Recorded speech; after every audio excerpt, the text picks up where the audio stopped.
Good morning, everyone. We'd like to welcome you officially to the Wellness Health Conference 2022. Please, we would like to plead with you that if you need to talk or have a discussion with someone, you can just step outside because there's a lot of echoing, as you can see, even as I'm talking, so that you don't have an easy flow and an easy program. Thank you very much. Okay, so we'd like to start the day by calling on the CEO and founder of Body, the organizers of this event, as she has a few words for us. Please let us put our hands together as we welcome Mrs. Shola Fatoba. Please, I think we can do better than that. All right, thank you very much. Welcome. Good morning.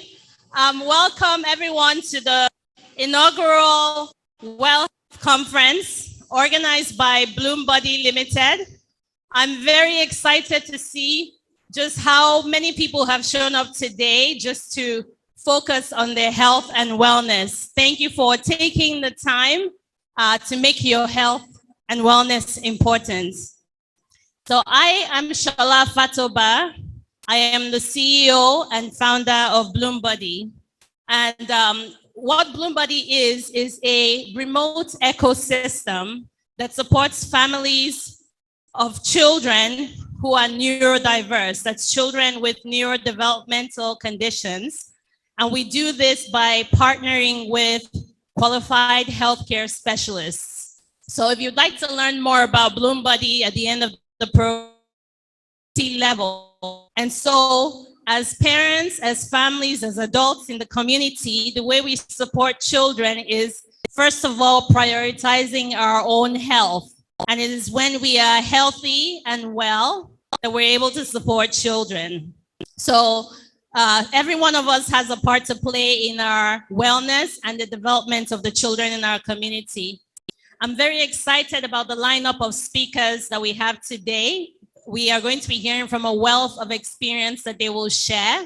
I want to thank all the speakers so far for the 4 hours that you are committing to helping us to get our health and wellness in order. Before we begin, I wanted to read out some very quick stats that gives us a picture of the healthcare system or the health situation of Nigeria, just to be able to drive the point home as to why it's important for us to take care of our health. So according to the World Health Organization, Nigeria is ranked 187 out of 195 countries for life expectancy. So the average life expectancy for a Nigerian is 54 years old, which means most people will die within that age range in Nigeria. Also, from the Nigerian Demographic Health survey, it shows that a quarter of Nigerians are overweight. And in fact, that number goes as high as 40% in the city.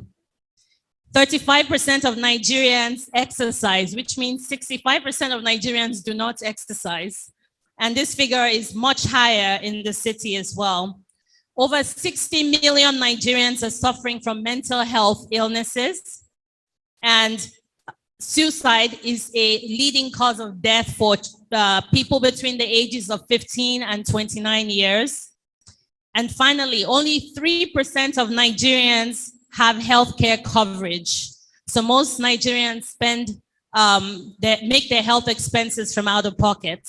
So these statistics are very staggering, and I'm hoping that it really sets the scene for why this event is important for all of us and how we can change these data one person at a time. So without further delay, I'm going to hand over to our MC Priye, and again, welcome you all for showing up, and I wish you all good health and well-being. Thank you. Thank you very much, Mrs. Shola Fatoba. Okay, moving on quickly. We would like to start the day. As you know, the question today is, what will your body say about you? And so before the first speaker comes in, there's a song that is trending now. I don't know how many of you have heard it, by Don Jazzy, the question of how I use my friend, right? How many of us have heard the song? How many of us like the song? And how many of us are concerned? How are you and how is your friend, right? Some of us even sent it to people. But the question is, we're going to stand up now. We're going to ask our friends next to us, how are you? How is your body? Okay? And that will now lead us into the next session. So please let us stand up. Remember, we're talking about health. So we're going to do a lot of standing and sitting. Standing and sitting. They say health is wealth. So DJ, can you give us the music? Health is wealth. So we'd like to ask, please do not move around, but we're going to do a lot of dancing, a lot of activities. This is not a sitting down, friends.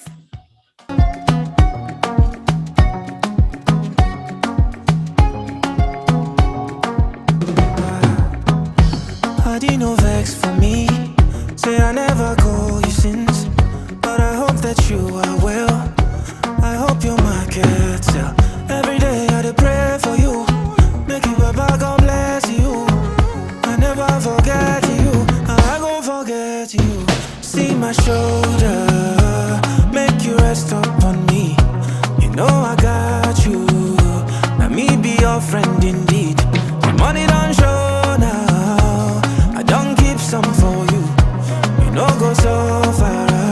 Cause anything I get now for me and you, yeah. How are you, my friend? How do you do, my friend? I know sometimes it feel like say nobody sent you. That's one lie I did for you, my friend. Oh, Remy, ta. You always stay in my mind. Padi me gone. I cherish you with my life. Don't worry yourself, oh. Everything go day alright. And if anybody try you, you know it's gonna be on sight. See my shoulder, make you rest upon me. You know I got you. Let me be your friend indeed. Money don't show now. I don't keep some for you. No go so far. Cause anything I get now for me and you, yeah. How are you, my friend? I see you, my brother. How do you do, my friend? I see you, my sister. Though sometimes it feel like say nobody sent you. That's one I did for you, my friend. It's been so long. How are you, my friend? How do you do, my friend? I know sometimes it feel like shit. Nobody sent you. That's one I did for you, my friend. I know sometimes it feel like shit. Nobody sent you. That's one I did for you, my friend. I know that I don't call enough, but you're always on my mind. Oh, I did for you, my friend. I know that I don't text enough, but you're always on my mind.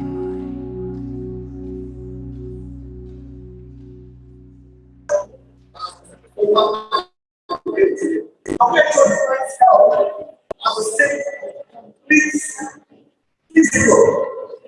Next, social well-being. And sex is not really outside.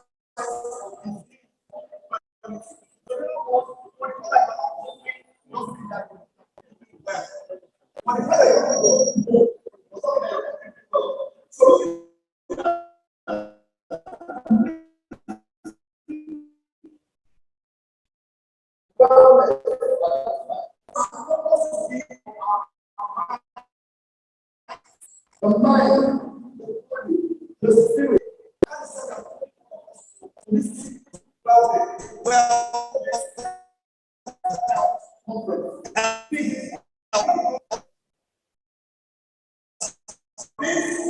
conference. So it is one of us to do physical, emotional, social health. They are more than just the absence of mental, emotional, physical, and social disorder or disability. For the fact that you don't have one does not mean that you are, okay. So holistic will take us to our physical health. One of the things that I wanted to do today, unfortunately, I couldn't do it. I've done it many times, even more than that. I like to walk.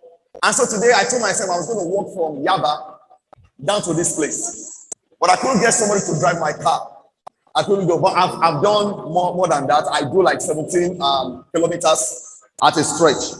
So we're looking at physical activity for all of us. We're going to look at your healthy living, not just what you eat. In our society, they say you don't belly full. That means your tummy must be full, but not necessarily if you are nourished. So nourishment. We'll be looking at rest and sleep. We're looking at stress management, meditation and mindfulness, mental fitness, weight management, emotional well-being, chemical intake, socialization, general lifestyle change, and of course, it also affects your financial well-being and spirituality. So to make sure that you have this well-being, this health that we're talking about, you're going to need not just one person. And I'm happy today we have very experienced, highly experienced doctors in the house, people I respect so much. And some of them are just getting to meet for the first time today. You need a doctor to check you out. You need a psychologist to check you out. You need a life coach to check you out. You need spiritual mentoring. You need fitness expert. And I'm really excited about iFitness, which is one of the most prominent fitness centers in Lagos. You need a nutritionist. You need an insurance company. And you need health and supportive community. You need a community that can support you all the time. Now, let's go to health.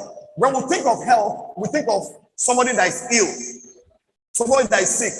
And in my study in the past few years, I have come to realize that there's a difference between Eastern medication or medicine or medical practice and Western medical practice. And this is not to cast anything on the doctors here, but they will also agree that in the past, let's say 100 years or more, Western medicine has tilted more towards chemicals. It has tilted towards more of using chemicals. I have a friend in the United States, and this friend complained that the son has attention span deficit. 3-year-old boy. And the first thing they'll do is to pop a pill. So he's on pills. 3 months ago, I was in Abidjan to teach on leadership. And I was teaching, I began talking about emotional wellness, not for leaders, and what I do. And while I was there, the last day was the last day. A lady that was in the hall there, she was physically vibrating, she was shaking. And she came through an interpreter. I don't speak French that much, I'm from France. I speak very, very little French, enough to buy food. She asked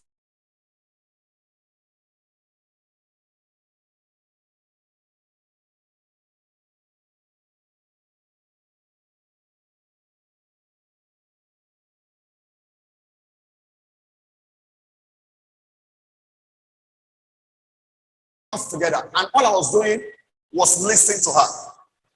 By the time we're done, and before we were done, I told her, after this time, you are going to laugh and you are going to smile. And you should have seen her face. She was like, when the lady translated, was like, what are you talking about, laughing and smiling? She had shaved her hair. She had all kinds of body experience. She couldn't sleep. She had suicidal tendencies, every single thing. And I told her that I'm going to perform an intervention on you right now. And I explained what I was going to do. And by the time we finished, it was the lady who was translating that busted out and said, can you see she's smiling? Now, many times we depend on chemicals. You want to sleep, pop a pill.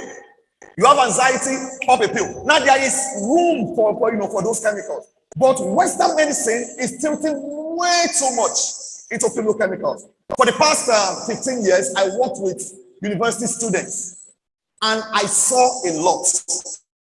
Many that were suicidal, people who were addicted to one form of drug or the other, Students who felt that if they don't smoke marijuana or pop something, they're not going to be able to operate. One student told me that he doesn't even know what he took anymore. Somewhere in Bariga, and they will give him some tablet. He doesn't even know what they're giving him. Right now, what they give him is no more, like they say, catching. So he needs to get more. And I asked him, do you want to get well? Now, when you move to the eastern part of the globe, they begin talking about energy. And when I was studying EFT, that's emotional freedom technique, I've been learning the meridians of the body. They began talking about energy, and I said, yes. I saw my mom go for acupuncture. And one of the things I studied and I learned is what is called needle. That means acupuncture without needle. Study the technique of acupuncture on people without using needles. And you can do it yourself if you know how to do it. So what are we saying today? We're going to look at holistically what should actually do. And I've gone through anxiety attack, panic attack. I've had to go and see a psychologist. I've gone through so many. So in doing those things, I began learning even for myself. The world has moved on. This is no more a time that you go to one chemist in Shomolu or one chemist in Bariga, one chemist somewhere and say, give me something, I have malaria. It's not about malaria anymore. We need to look at our health. We need to take exercise seriously. I spoke to somebody about exercise not long ago. I said, oh, but where I work, I whatever. I said, there is a difference between exercise and getting stressed up. A lot of times we get stressed up until we're exercising. As I finish, because our time is already, so I told myself I was going to do this quick. I'm simply opening up the door for the rest of my panelists to come and speak to your heart. For some of us, you may need a coach today. Somebody to help you achieve things in your life, and it will remove those stressors that you have. For some of us, you might need to see a doctor. I just had my complete annual medical check about a month ago. You need to do that every single month. For some of us, you need to register to have health insurance. And right now, it's getting more and more affordable in Nigeria. Where when you are ill, the first thing is not to go and take agbo or to go and self-medicate, is to go and present yourself to someone who will diagnose what you really have. It's only in Nigeria that people go to hospital and they tell doctor what is wrong with them and they tell them what they should take. Doctor, I get malaria. Give me injection. Oh, doctor, I get malaria and typhoid. I know injection. Give me tablet. They tell doctors what they have. It's amazing. Let me conclude by talking about mindfulness and meditation. Unfortunately, I might not be able to get the effects that I really want because of these fans that are making noise and the oscillator. But I want to teach you some things that have helped me in a while.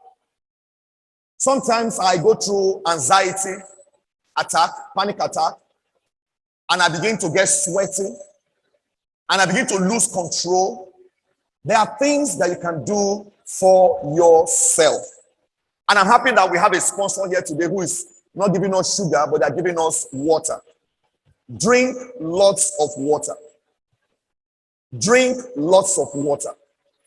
When you build a house, you earth the house. You see those poles that they put on top of a house? They earth it and put it in the ground. Sometimes when you are going really crazy, a lot of us, like me, we like wearing slippers in the house. Remove your slippers and just step on the floor. What you are doing is that you are going to direct that energy right into the floor. Now, you might not understand this in quantum physics, which I really love. You'll find out that on a quantum level, we are all energy. Your body, as you see, is a system. That system is made up of organs. Your organs are made up of tissues. Your tissues are made up of cells. Your cells are made up of something else. Atomic particles. When you go on the quantum level, you're going to find subatomic particles. And what are they? Pure energy. That's who you are. You are simply energy. And I always do this when you are in a room alone. alone, and somebody walks into that room without you knowing, you will know. For many years, scientists have tried to find out what is that. In Yoruba language, they call it mufura. You go fura, something is there. In Igbo, they say mpatoyi. Something will weather. But science have found out that as I'm here right now, I'm actually emitting energy around me. Some people's emission is more than others. So when I walk through the crowd, my energy comes in contact with your own energy. So when I'm alone, somebody comes in, I will know the person is there. So if we are pure energy, on the quantum level, we are all energy. So what happens when that energy is misdirected? It leads to so many things. Some of you have seen the movie The Matrix. And in the Matrix, Morpheus was able to show very skeptical Neo that what the machines are doing is to use a human being just to a battery. In other words, there's enough electricity in your brain to power a 60-watt bulb. So when those energy are not directed properly, they begin to affect you in your mood and everything that you do. So in EFT, we learn what they call tapping. We learn to find the meridian. And when we tap it, we can actually control where those energy flows to. Now, I don't have time to teach all of those stuff. We touch on those points, whatever. And believe you me, it's like miracle. It works. But let's talk about meditation at this time. There is positive meditation and there is negative meditation. And I want to throw it open to the audience right now. When you hear the word meditate or meditation, what are some of the words that come to your mind first? Anyone? Throw it in. Yes, please. Thinking. Good. Excellent. What's again? Focus. Yeah. Stillness. What is again? This reflection. Now, let me tell us today, every single day, everybody here, you all meditate. Every single day. Most of the time, what we'll do is if meditation is reflecting, pondering, stillness, whatever, do you know that worry, you're actually meditating? Worry is a form of negative meditation. We will look at positive meditation at this time. I do this every single day. Many times, I do it many times in a day because you need it. Unfortunately, the act of meditation, when we think meditation, we can do this months and every single thing. But we don't know it's something that we need every single day, especially when you're in Lagos. You probably don't have any time or any place to meditate. So I'm just a few minutes of guided meditation this time. We're going to play a tune as a background. Now, when you see mothers, turn it down, they sing lullaby. When you rock a baby and sing lullaby, what happens? It calms the baby. And when you rock, you calm the baby. Have you wondered why children always sleep when you're in the car? It is emotion. And when emotion is... Now, let me warn you ahead. Many times when I do this, people fall asleep. And it's okay to fall asleep. It is very okay to fall asleep. Because I'm going to teach you a bit of guided meditation. You're going to sit down. Your hands here.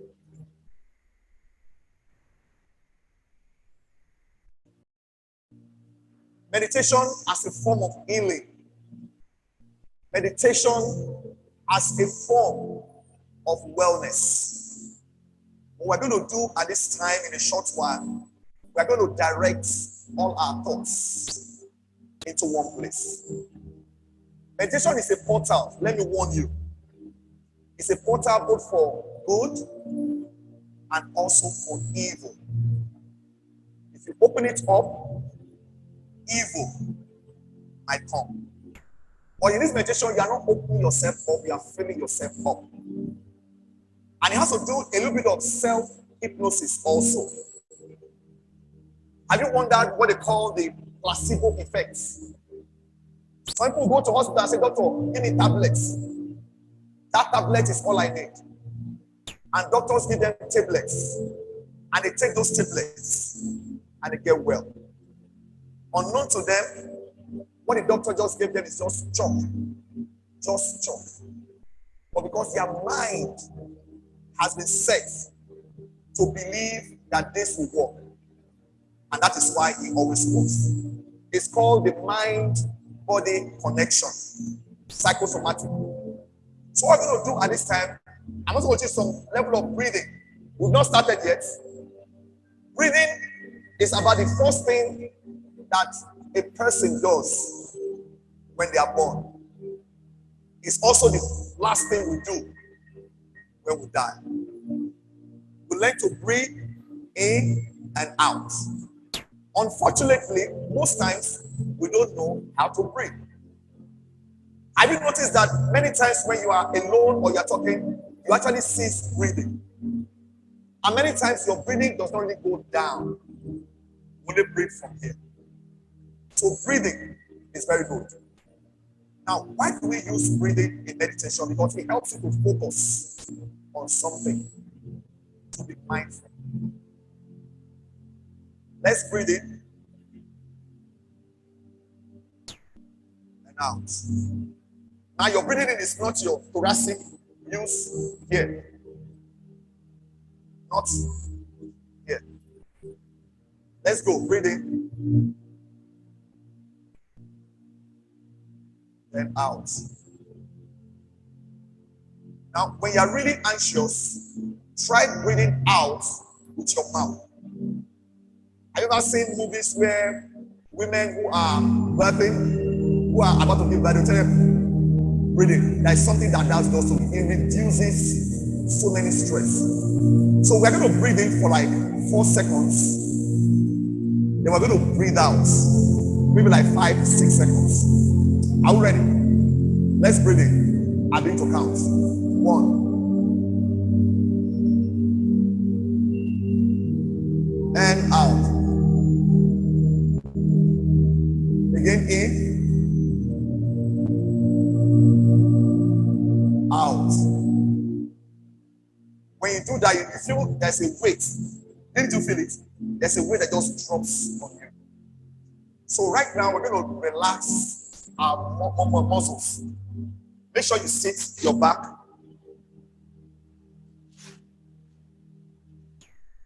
We're going to do the breathing. Now, in the place of intense anxiety, what you can do is to hug yourself. Everybody put your hand this way. Hug yourself. Squeeze it tight. Tight. Let it go. See how you feel?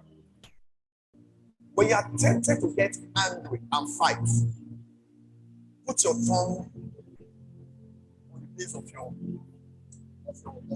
cavity. You can't get angry when you do that. You can't get angry.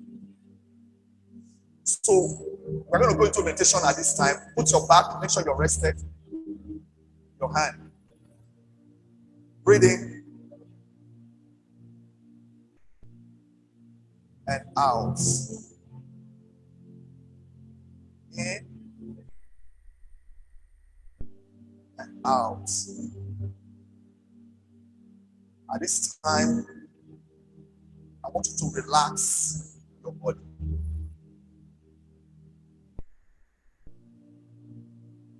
Relax the back of your head. Yes, you can do it. Relax the muscles in your back.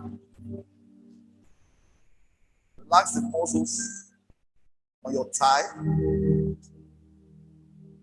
Relax the muscles on your waist.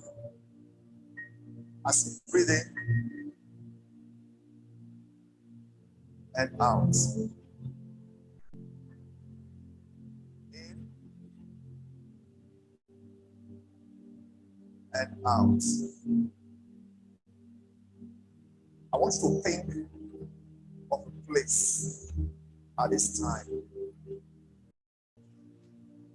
Your favorite place. Might be here in Lagos, might be outside Lagos. As you breathe in and out, in and out,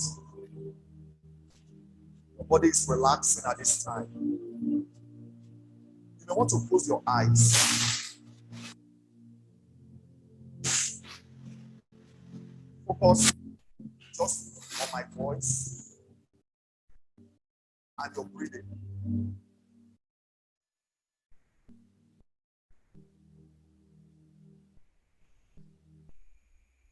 Imagine you are in a place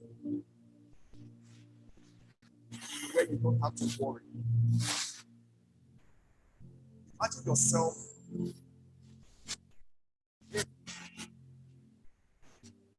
at the sun, but not in full strength. The sun is setting at this time. Maybe you are by the stream. Maybe you are lying down. At this time,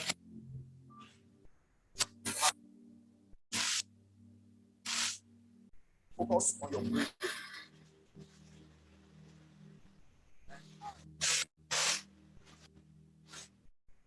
In and out.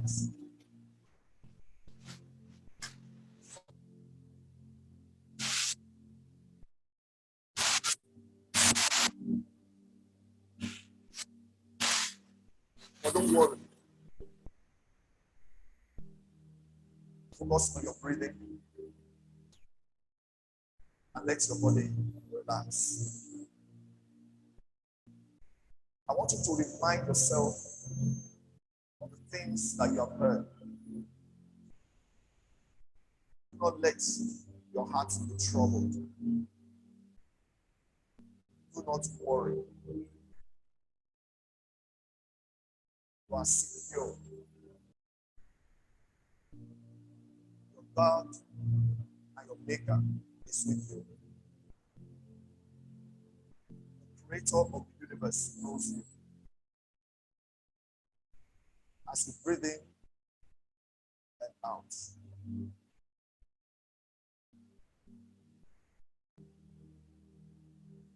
Maybe you have lost something this week. Maybe you are mourning. Maybe you have come here today with anxiety.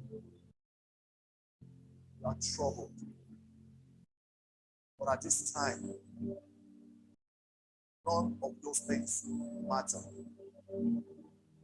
Because you are here. You are in the present.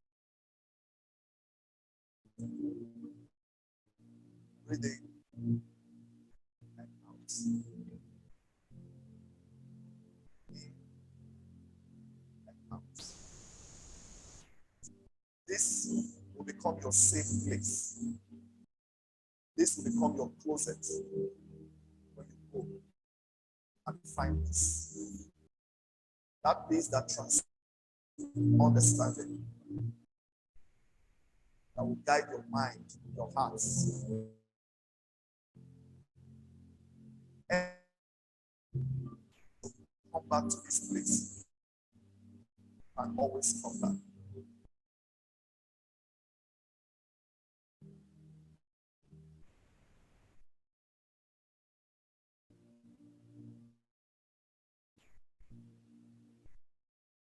We feel drowsy at this time.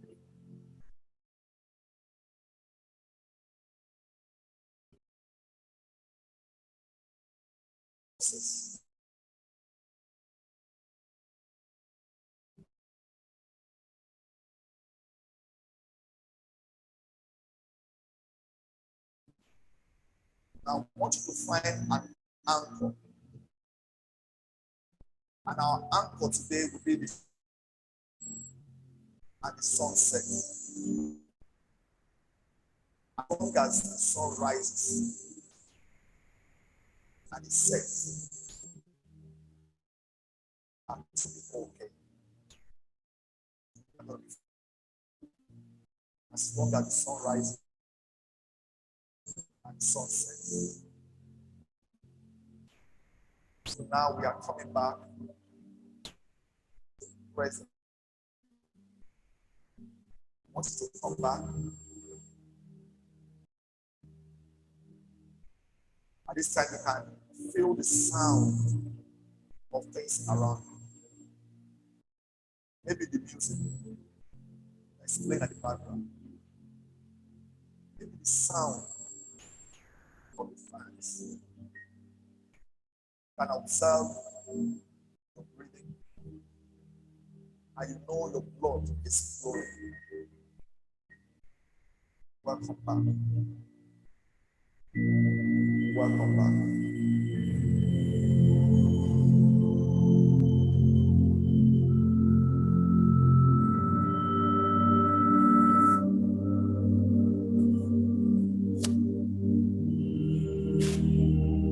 All right.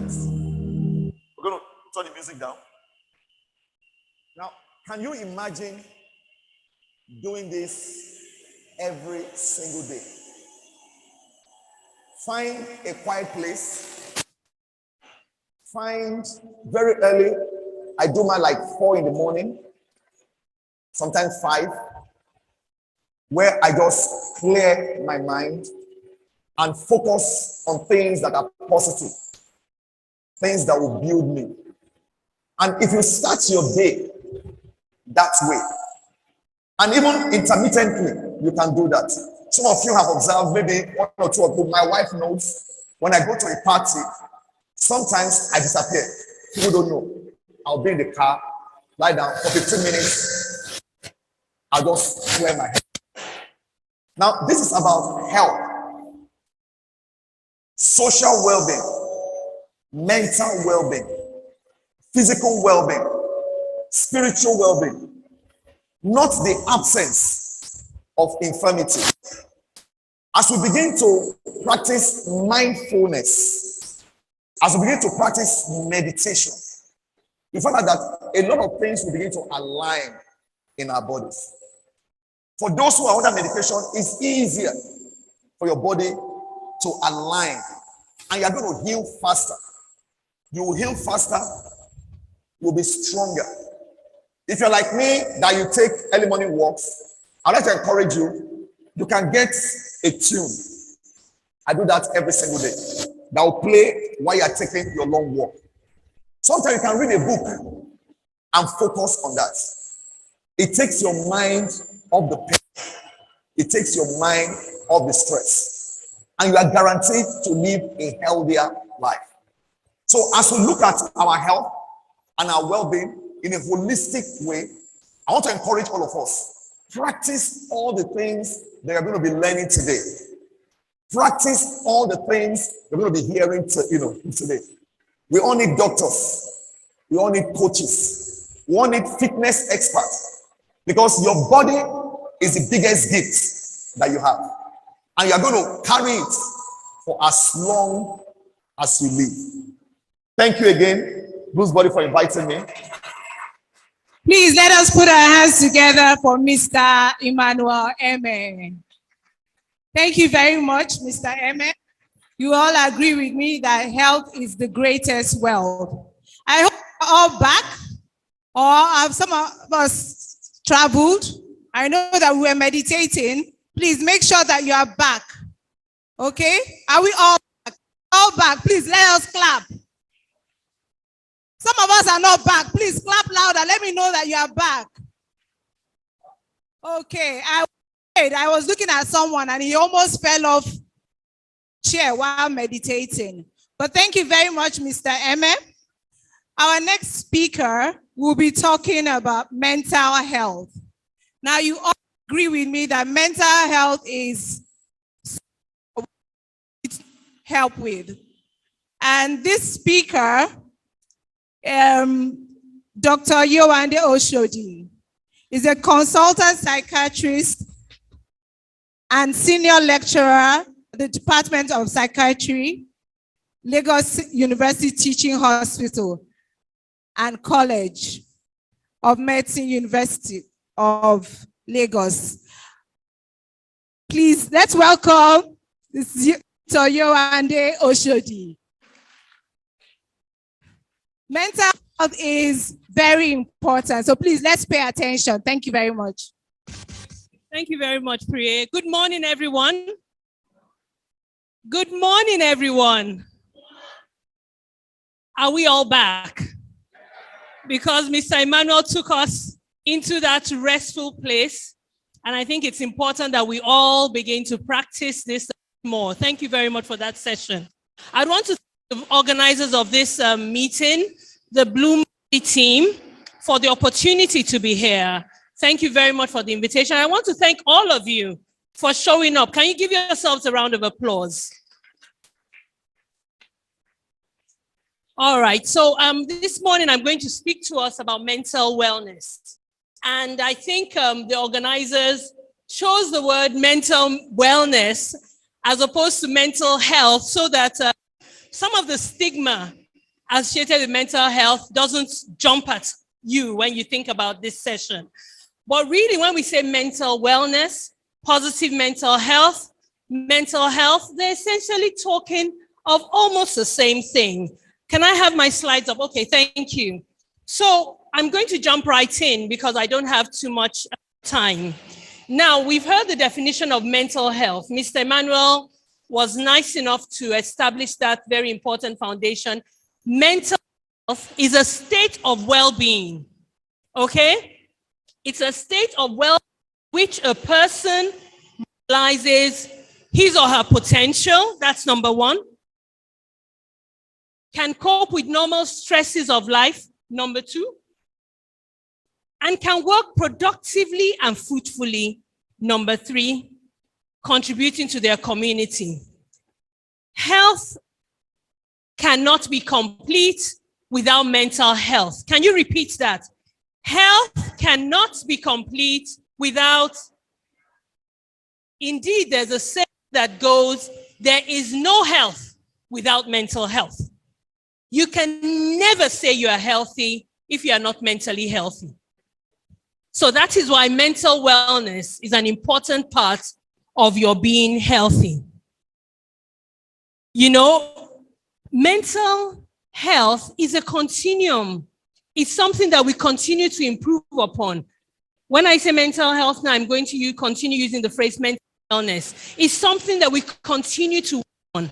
We want to remain mentally healthy. Let's say that is at where I am. We want to remain here. But at times, some of us are at this other extreme. We're mentally unwell. And some of us are somewhere in the middle. And at times, we juggle between these extremes of a mental state. But what we want in this room is to be what? Mentally healthy. So mental wellness is what we all strive for. I'm going to give you a few stats, and I want to thank Mrs. Fatoba for laying the initial foundation of letting us know that there are lots of conditions going on in our communities, going on in our lives, going on with people that we know and we love. Mental illness is something we do not want. The WHO has reported that 50% of all mental illnesses will have started before the age of 14. And by the age of 24, most people that have mental illness today already had their illness established. So you see that the earlier, the better to push for mental wellness, because it is a thing, it is true. You know, in our environment, we have a lot of beliefs about mental illness. Let's run through some of the beliefs. It is caused by the enemy, true or false? True, that's what we believe. It is caused by the people in my village, true or false? People believe that too. It is demons that cause it, oh, true or false? They believe that also. But you know, we don't say that when we talk about diabetes, hypertension. If you say hypertension is your people in your village that caused it, is that true or false? They'll say, no, that one is doctor that will treat that one. So we need to realize that the same way we attend to any illness.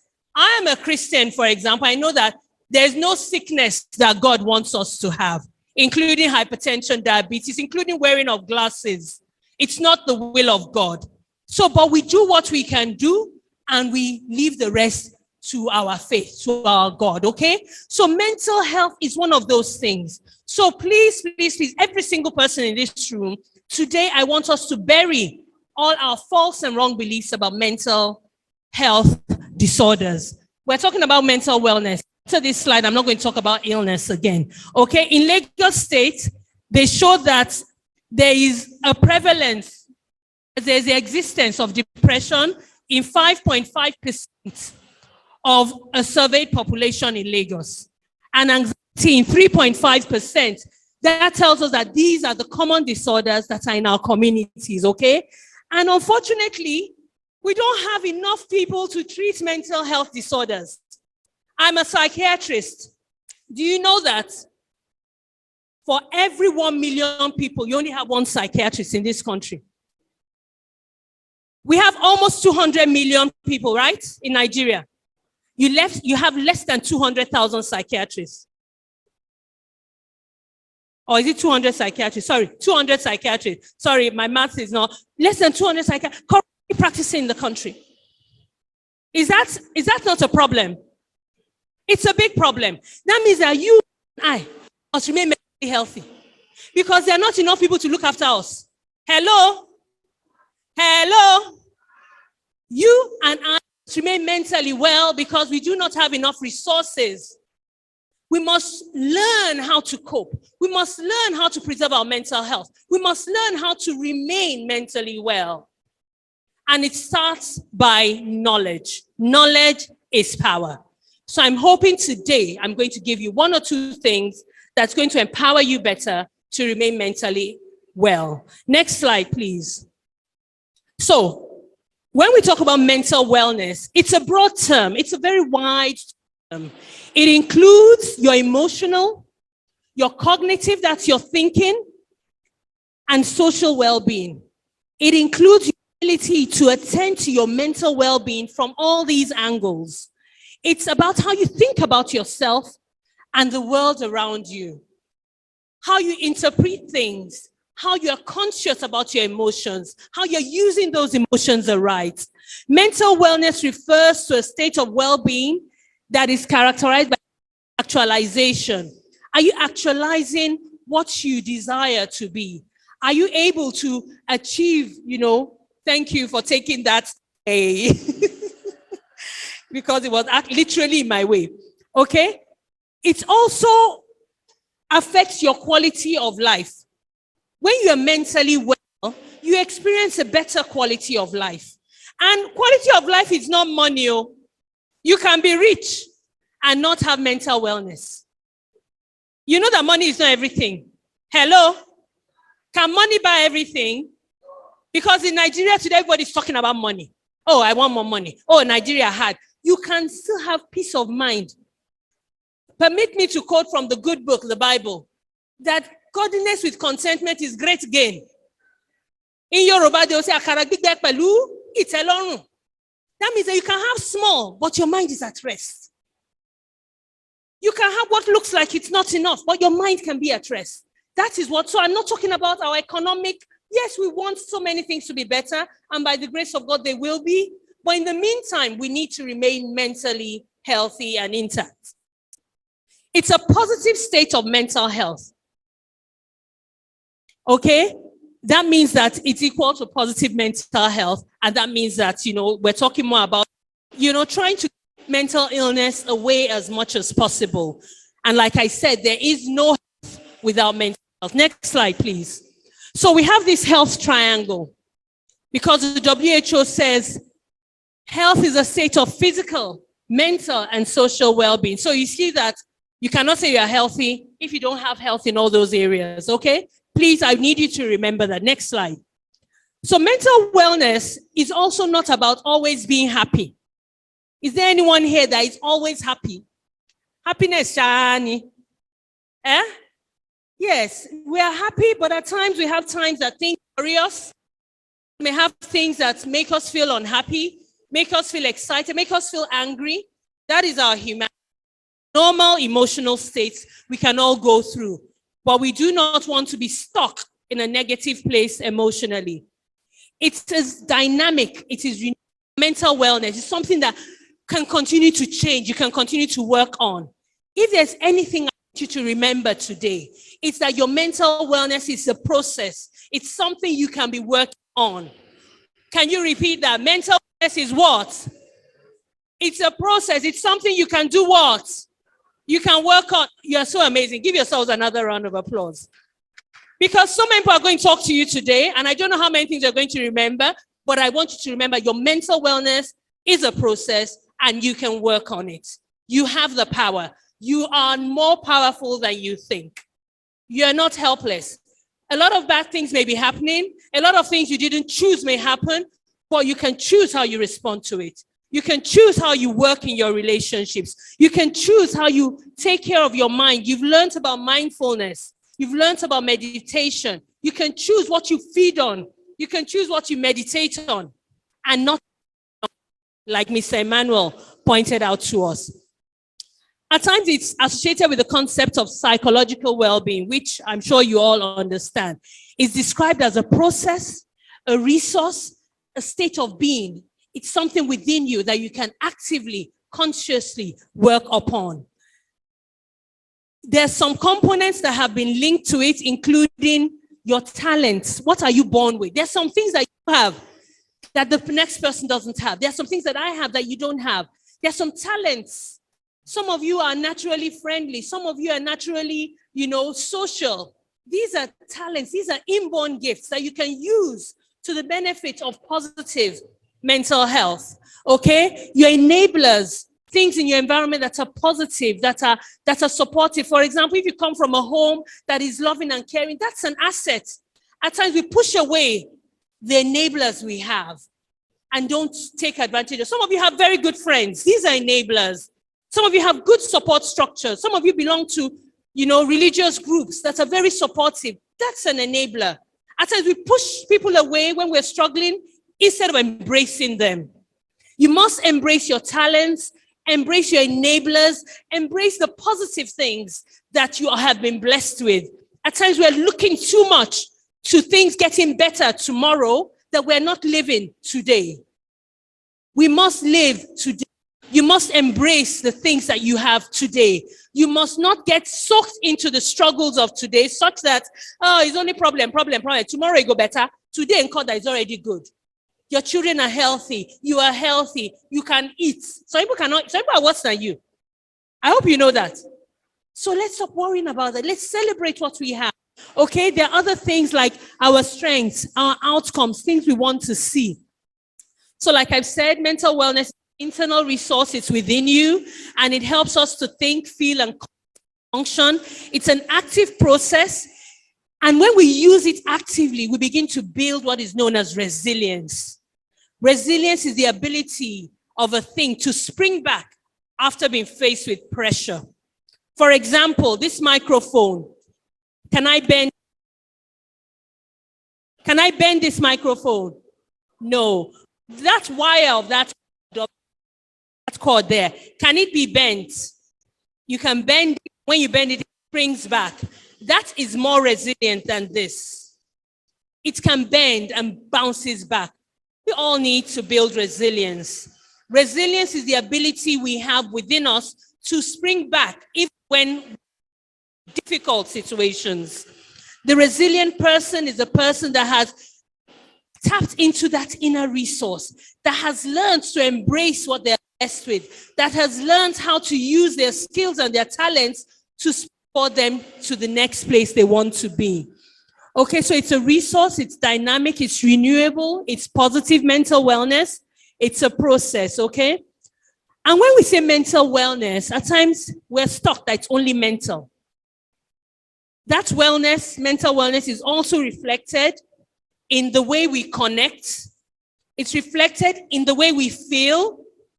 It's reflected in the way we function and behave. So it's not enough to just say, okay, in my mind, I'm mentally and you are behaving badly, and you are withdrawing, and you are isolating yourself, and you cannot relate well with people. These are not signs. When you are mentally well, it reflects in all these domains. It will reflect in your interaction. It will reflect in how you are processing your emotions. Okay, today I'm angry. Why am I angry? Okay, I need to get that anger out of my system. I need to work on it. That is mental wellness. It's not a denial. You're human. You may be angry, but you don't now carry that anger for 1 month. I'm angry. I'm angry. Alice, I'm angry. I'm running around the place. I'm angry. I'm snapping on my children.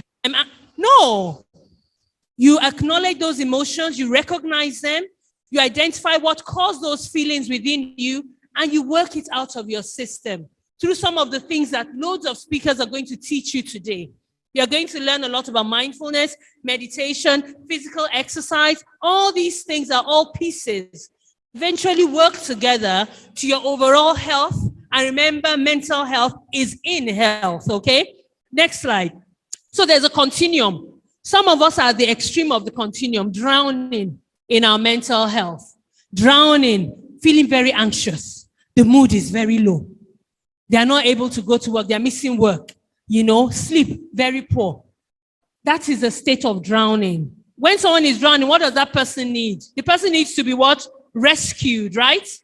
So if you happen to be drowning, that is an indicator today that you need to reach out consciously and get the help that is needed, okay? Some people are struggling also. They're anxious, they're depressed, they're tired. They're not sleeping well, poor appetite. I think drowning and struggling, they are brothers and sisters. Do you agree with me? The person drowning and struggling is just like 5 and 6. One is just 1 digit higher than the other. I think the person struggling should also make a decision to reach out for some help. Okay, surviving. Yeah, we could survive. We're a bit worried. You're nervous, irritable, sad. Talking to someone could just help. A friend, a counselor, your pastor, body could make a whole lot of difference, okay?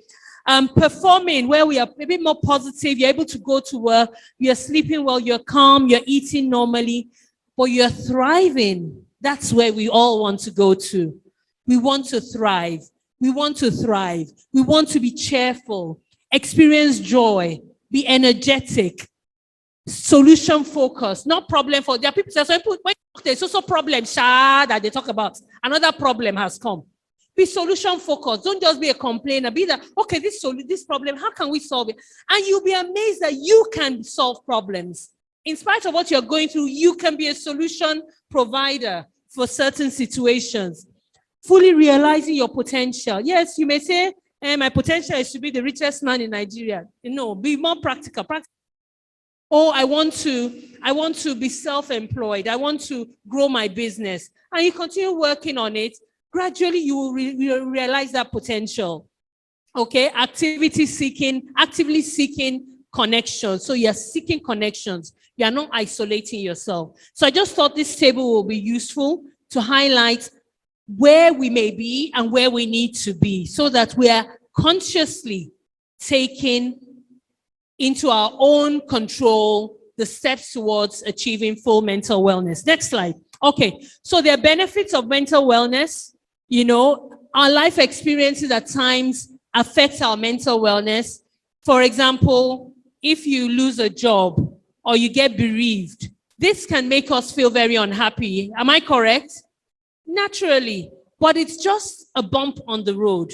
It's a bump on the road to mental wellness. It's just being aware and conscious. Remember, it's a process, working on the mental positive things you can do to remain mentally well, okay?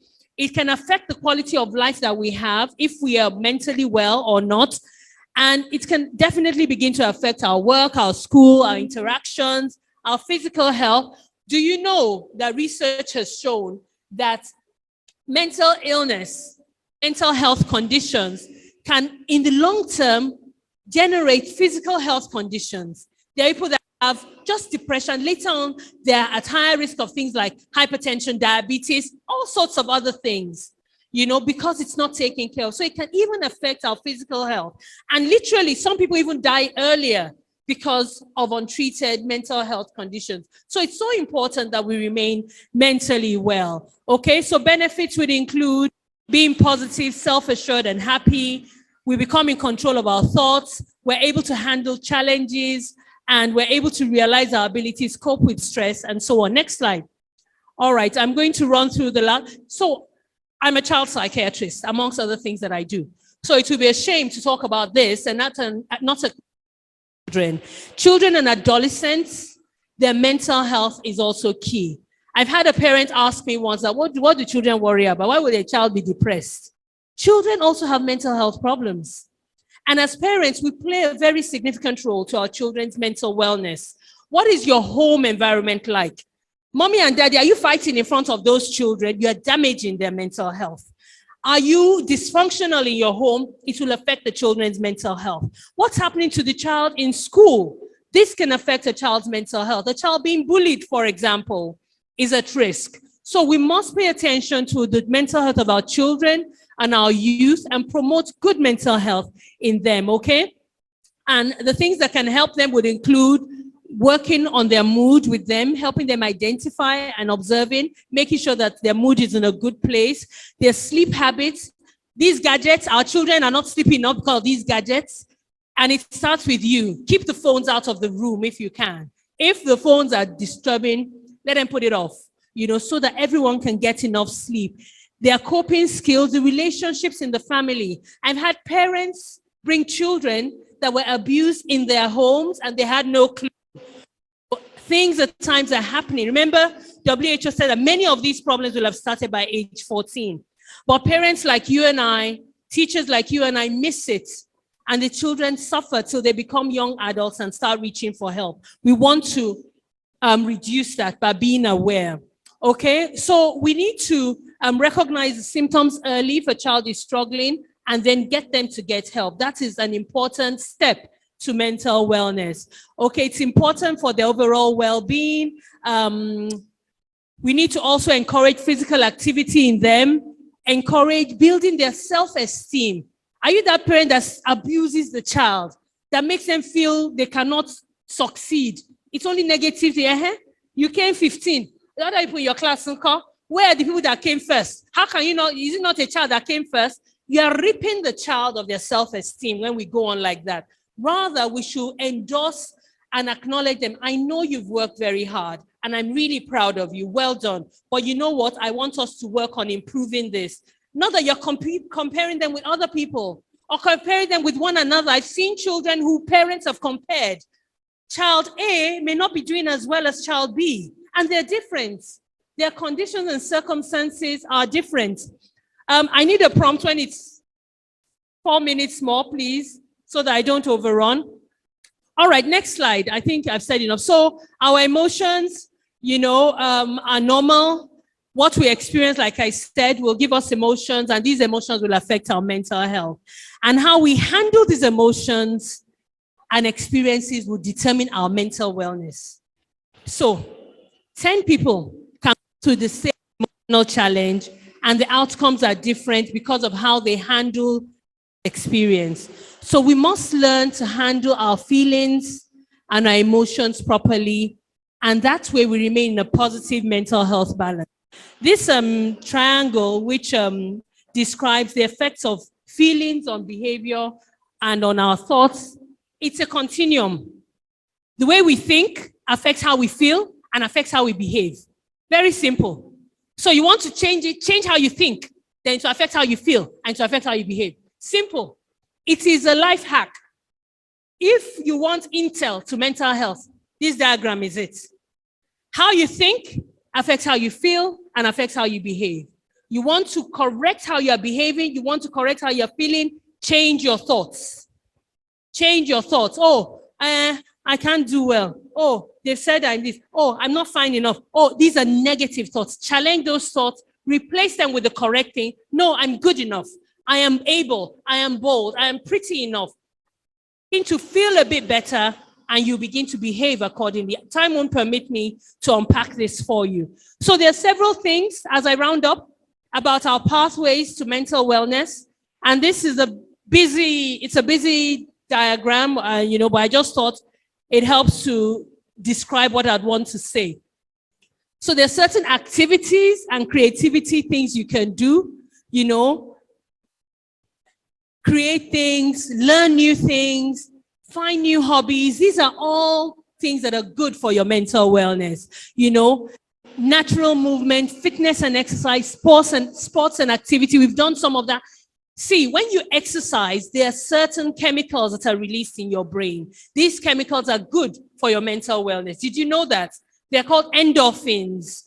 Each time you exercise, indeed, there are mild cases of depression that just exercise can lift it, and that's it. So you see an extra reason why to exercise, not just for weight loss, but also for your mental wellness, okay?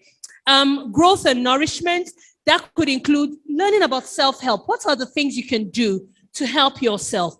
What are the things you can actively, you know, take action about? You can go into therapy, get coaching. It's never too much. When you think, oh, you're at crossroads in life, getting a therapist or a coach speak to you or speak you through those situations can make a world of difference.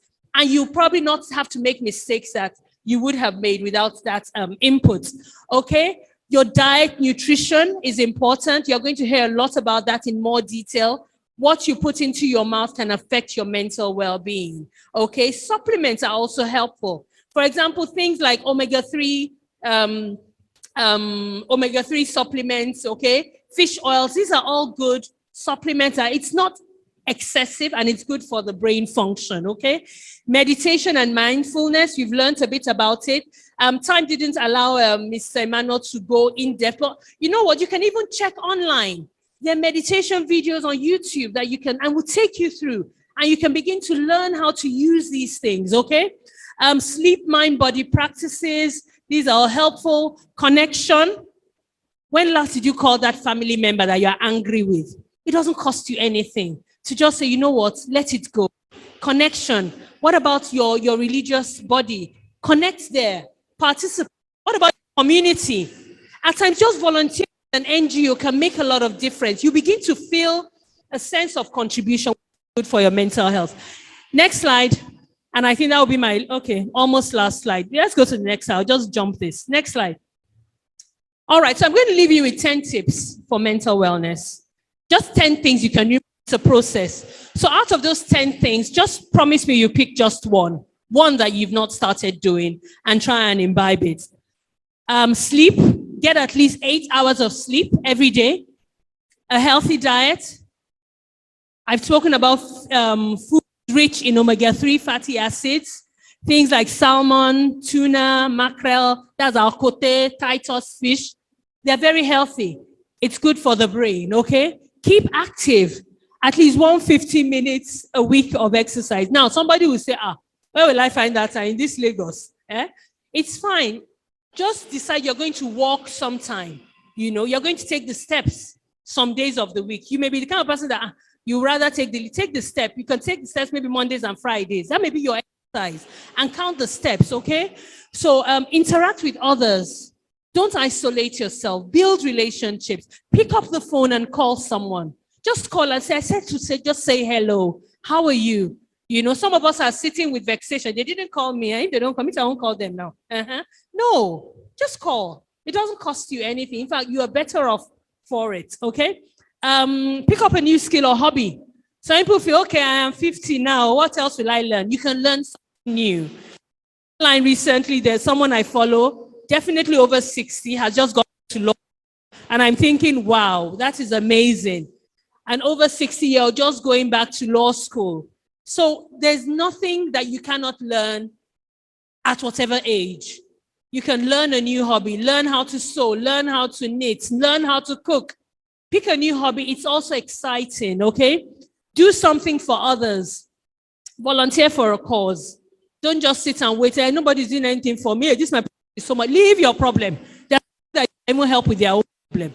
And it helps your own mental well-being when you do that, okay? Mental exercise, I skip that. The older you go, it's nice too that we challenge our brains. You know, some of these games, all these games, Sudoku. Who plays Sudoku?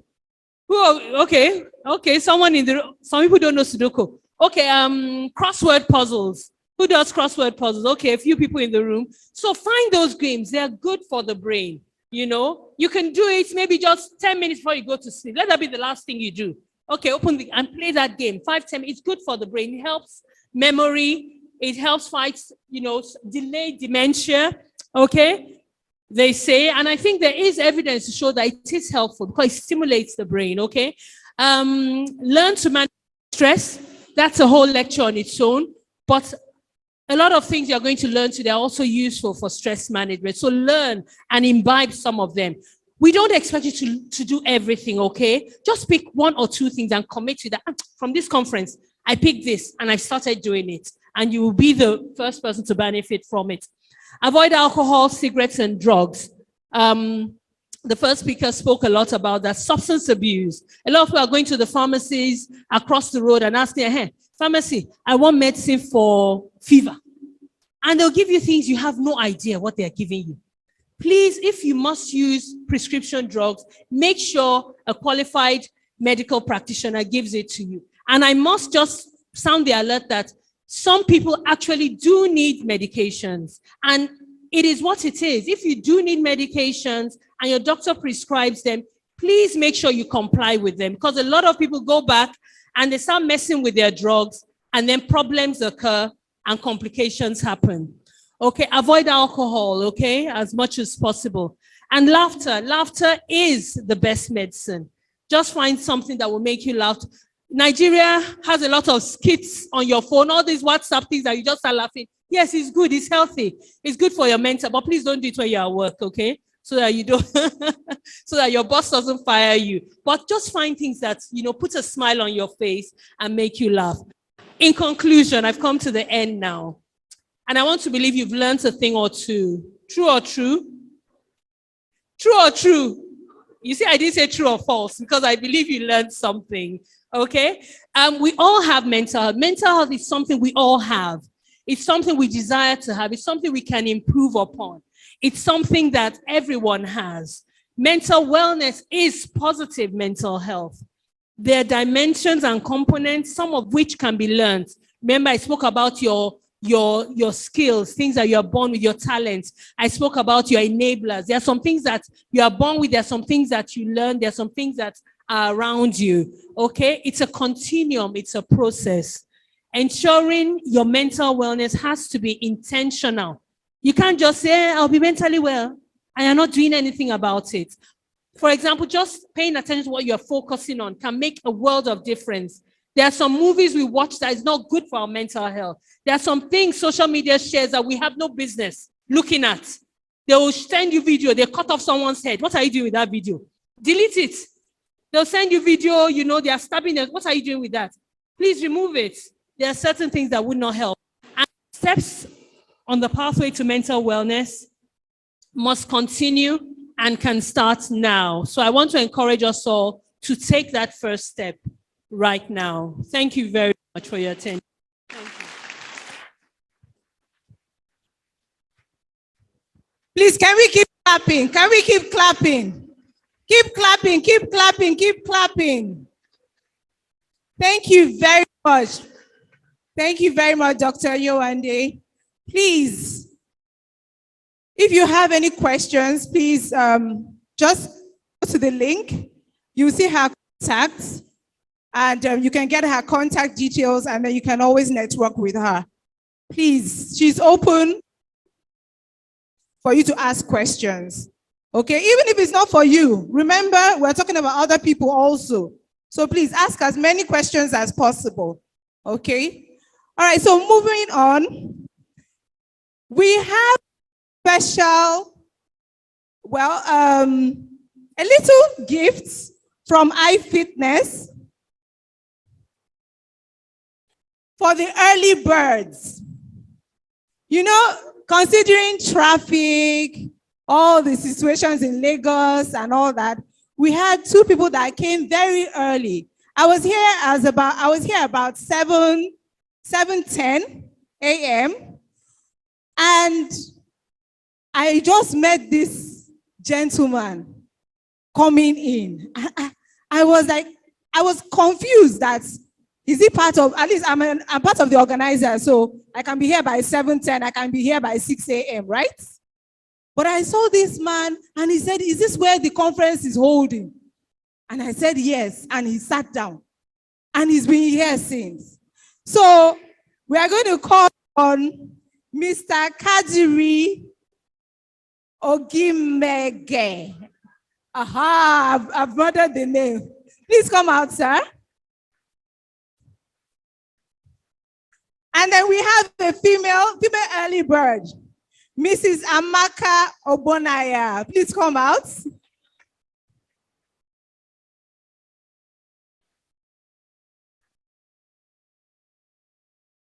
So we'd like Mrs.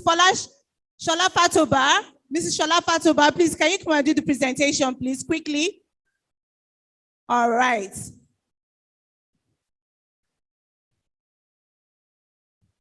I'd like to say thank you very much for coming very early.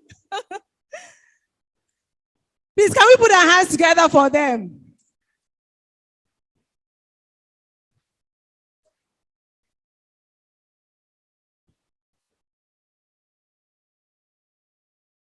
So from iFitness, I'd like to say thank you very much. Okay, please, you can go. All right, someone said congratulations. All right, so moving quickly. Let's climb. So we've talked about mental health. How was it? Was it awesome? Was it great? So positive energy only, right? Positive vibes, okay? Mental health is key, all right? So we're going to be talking about, all right, general wellness. And I'd like you to all put your hands together as we call on Dr. Titi Agogovia.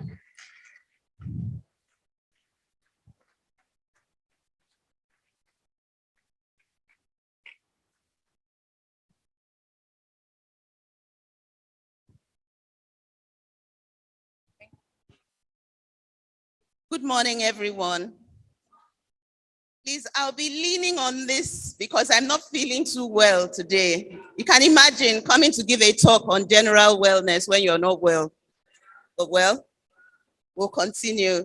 So we'll be talking about, I'm going to be, a lot of what I'm saying has already been said by, by experts, but I'll be giving a presentation on general wellness.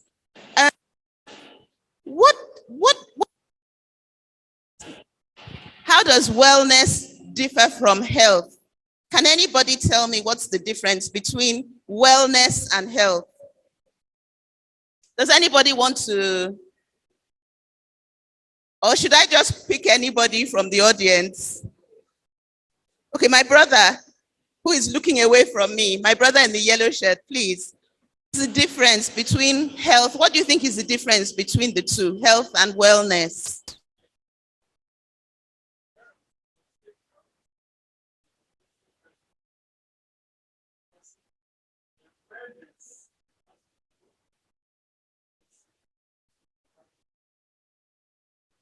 Okay, thank you. Anybody want to try? My sister.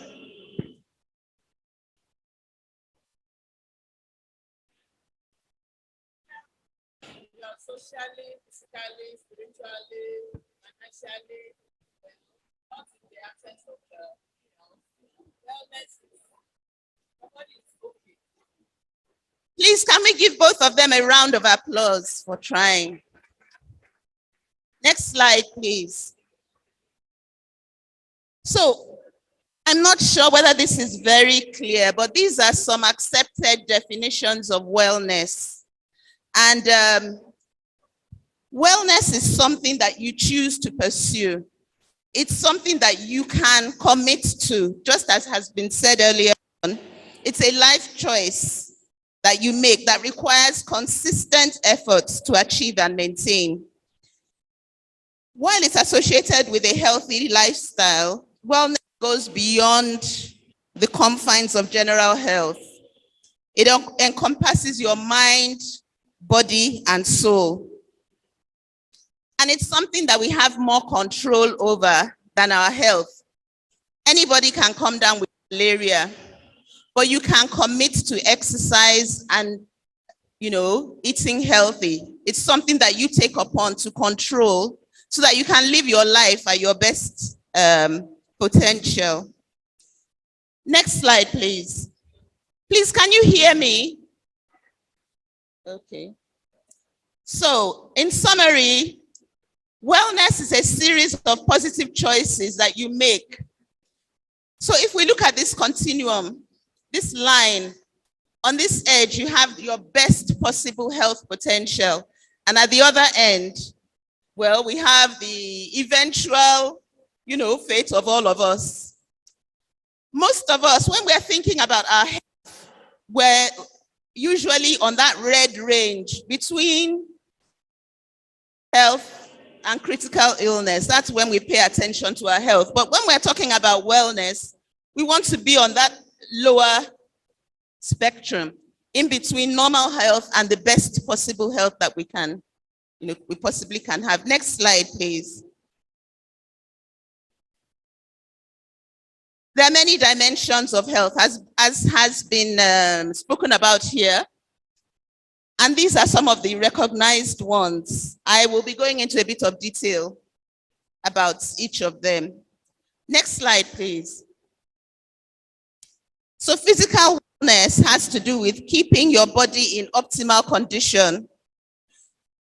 We can preserve our bodies over time by eating a nutritious diet, a well-balanced diet, and do routine exercise. Additionally, we should schedule physical examinations in order to identify any health problems early, just as you would with your car. I know none of us would drive a car for years without doing a maintenance check. We would not think of coming out of the house without checking our fuel gauge to make sure that we have enough fuel to get to where we're going. But we tend to treat our bodies like they're here to last forever. We have to take very good care of our bodies if we want to experience optimal physical wellness. And these are some of the steps that we can take. My colleague has spoken about exercising for 150 minutes a week. And I'm sure it's like, 150, that's a lot. But you can break it down into 30 minutes a day. It doesn't have to be joining the gym. Most of us join the gym and we never go. I don't know about you, I'm like that too. You join the gym, never go.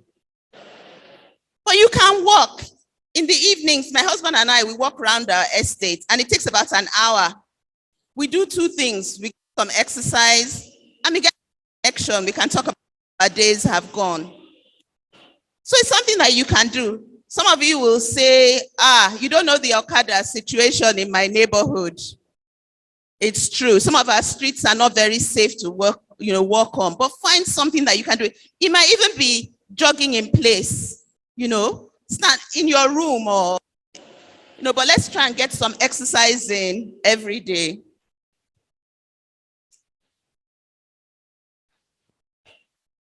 We also have to look into our diets.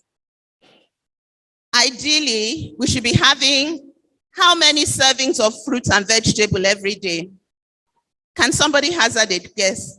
How many servings of fruit and vegetables should we have a day? 5. Thank you. I mentioned this at a meeting not too long ago, and everybody went, do you know how expensive things are? I'm not talking about buying broccoli or buying apples or all those expensive things. Is a serving of vegetable. Orange, mango, cucumber, all these things. They are servings of fruits and vegetable. Even your vegetable soup, if you don't drown the vegetable in palm oil, that's a vegetable serving. So please, let's try to make sure that our diet is balanced. Physical examinations with a medical provider. I know that when finances are tight, this is probably one of the first things to go. Or when we're busy, we keep on rescheduling. But like we said, you wouldn't drive a car until it stops. You would take it to the mechanic, even if it's just to change the oil. We have to treat our bodies like that. For the women, try as much as possible to get a mammogram done when due. For the men, your PSA, your prostate specific, and all of these tests tell you in advance when a problem is going to happen. Because believe you me, if you think it's expensive to do a physical examination, try treating cancer. It's a lot more expensive. So please, if we can, and as soon as we can, if we're overdue, please, let's get these examinations done. Our blood pressure, let's make sure that we're checking it routinely. Because if you think checking your blood pressure will slow you down, try managing our blood sugar. We're Africans, we are prone to diabetes. If you have one family member that has diabetes, guess what?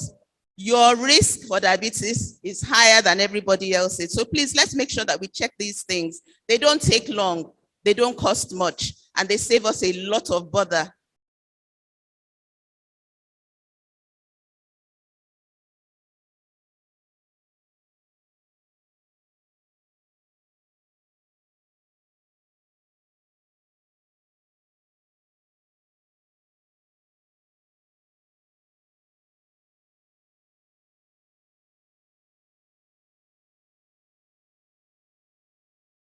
Sleep tend to die younger. Many of us think that we can get by on 5 hours of sleep. I've even heard of people who have said 3 hours. You build up that deficit, and one day it will require it of you. So please, let's try and make sure that we get 7 to 8 hours of sleep. We've talked about not smoking and limiting the consumption of unhealthy fats, sugar, salt, and alcohol. I'm a Yoruba woman. One of the things we enjoy, consider to be a sign of prosperity, is how much oil is floating on top of your stew or your soup. It's not healthy. Please, let's try and limit the amount of oil that we eat. All these things go into our bodies, they clog our vessels, they cause inflammation, they do not make us healthier. And like my colleague has already shared, so what you eat, put in your body, can also affect your mental health.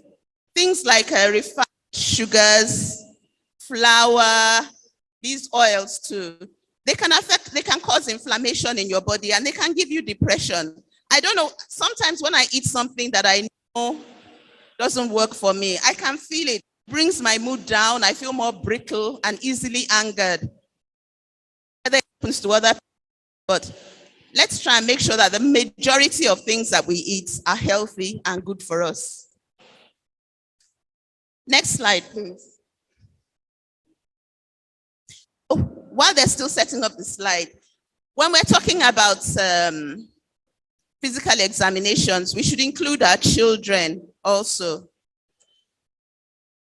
With children, I'm a pediatrician, we watch out for what we call milestones. A child ought to speak by this age. A child ought to walk by this age. A child ought to be able to build this number of blocks by this age. If we monitor these things properly, we go back to our doctors, we insist that they follow our children. They might be able to catch certain conditions earlier. If a child is not speaking or making any words at all by 2, I'm worried. It may be a sign that the families speak late, but it's a sign that there should be some intervention. It may be an early sign of autism. It may be an early sign of hearing loss, or damage. It may be, it may be many other problems, but the earlier you detect it, the earlier you can intervene, isn't it? Hello? Okay. So please, let's make sure that we schedule our children for what are called wellness examinations so that we can catch these things and intervene earlier, because the outcome is always better when we intervene earlier. Okay, I will go quickly through the other, because my colleague has already spoken about these things. And I hope what you are seeing already is that wellness is multidimensional, and all of the dimensions, they're interwoven, interlinked. Emotional wellness has feelings and behavior. It allows you to clearly recognize and accept our feelings. I don't know about you, but growing up, my parents did the best they could, but in those days, you were taught to put a good face on anything. If you're angry, you're not supposed to show it. If you're sad, you're not supposed to show it. I don't know, did anybody else have that kind of situation going on? Yeah, you have to be on your best behavior. We're finding out now that that is not very good for your emotional or mental health. And sometimes, you can get to the point where you just know that you are not right, but you cannot put a name to your emotions. Emotional wellness has to do with being able to address how you're feeling, good, bad, or ugly. Even I'm feeling jealous. It's not something that we want to admit, but it's there. So admit it and deal with it, and help our children do that too. Many years ago, we used to teach when children get to age 2, they start having their own personality and they say no a lot. And the teaching, the conventional wisdom there was establish that you, the parents, you are the one in control. Get to break their no.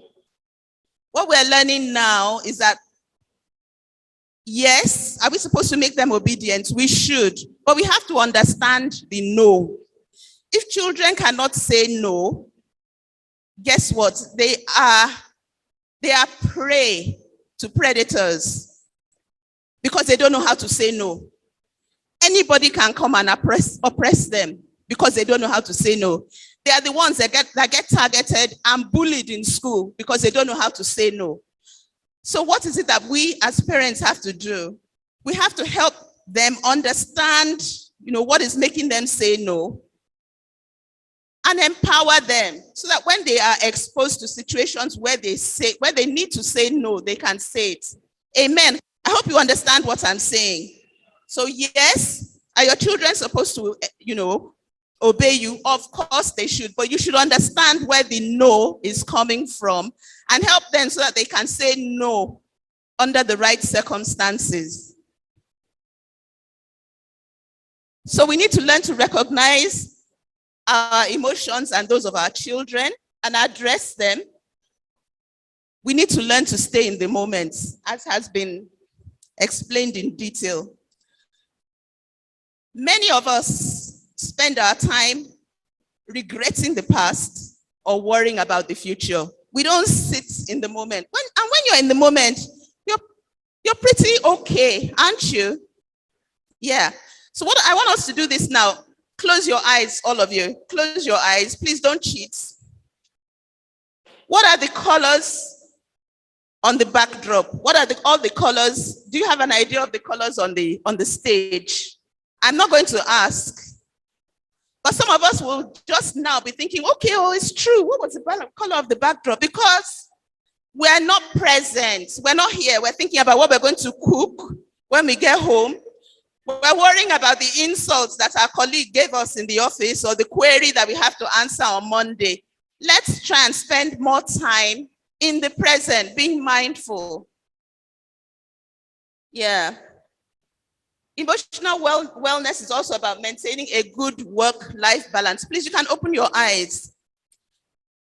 We need to know when not to take our work home with us, We talk about Nigerians that we just love to work. Any moment we're sitting down, we're not thinking about one business proposal or another. We're not happy. We feel like we're wasting time. But you also heard at the beginning, our national life expectancy, and it's not good. Many countries are recording life expectancies towards the other end of the spectrum. They have a lot of people living to 100 and beyond. And we won't do that if we are constantly on the go. Let's try and develop a life-work balance.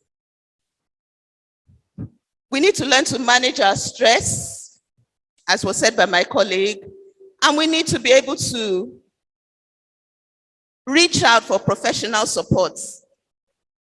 It's no longer news.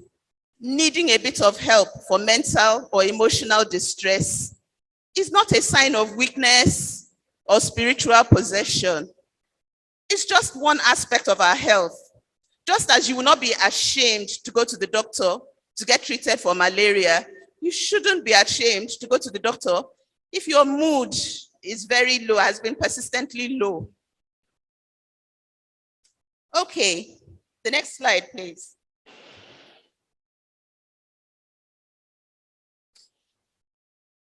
Social wellness.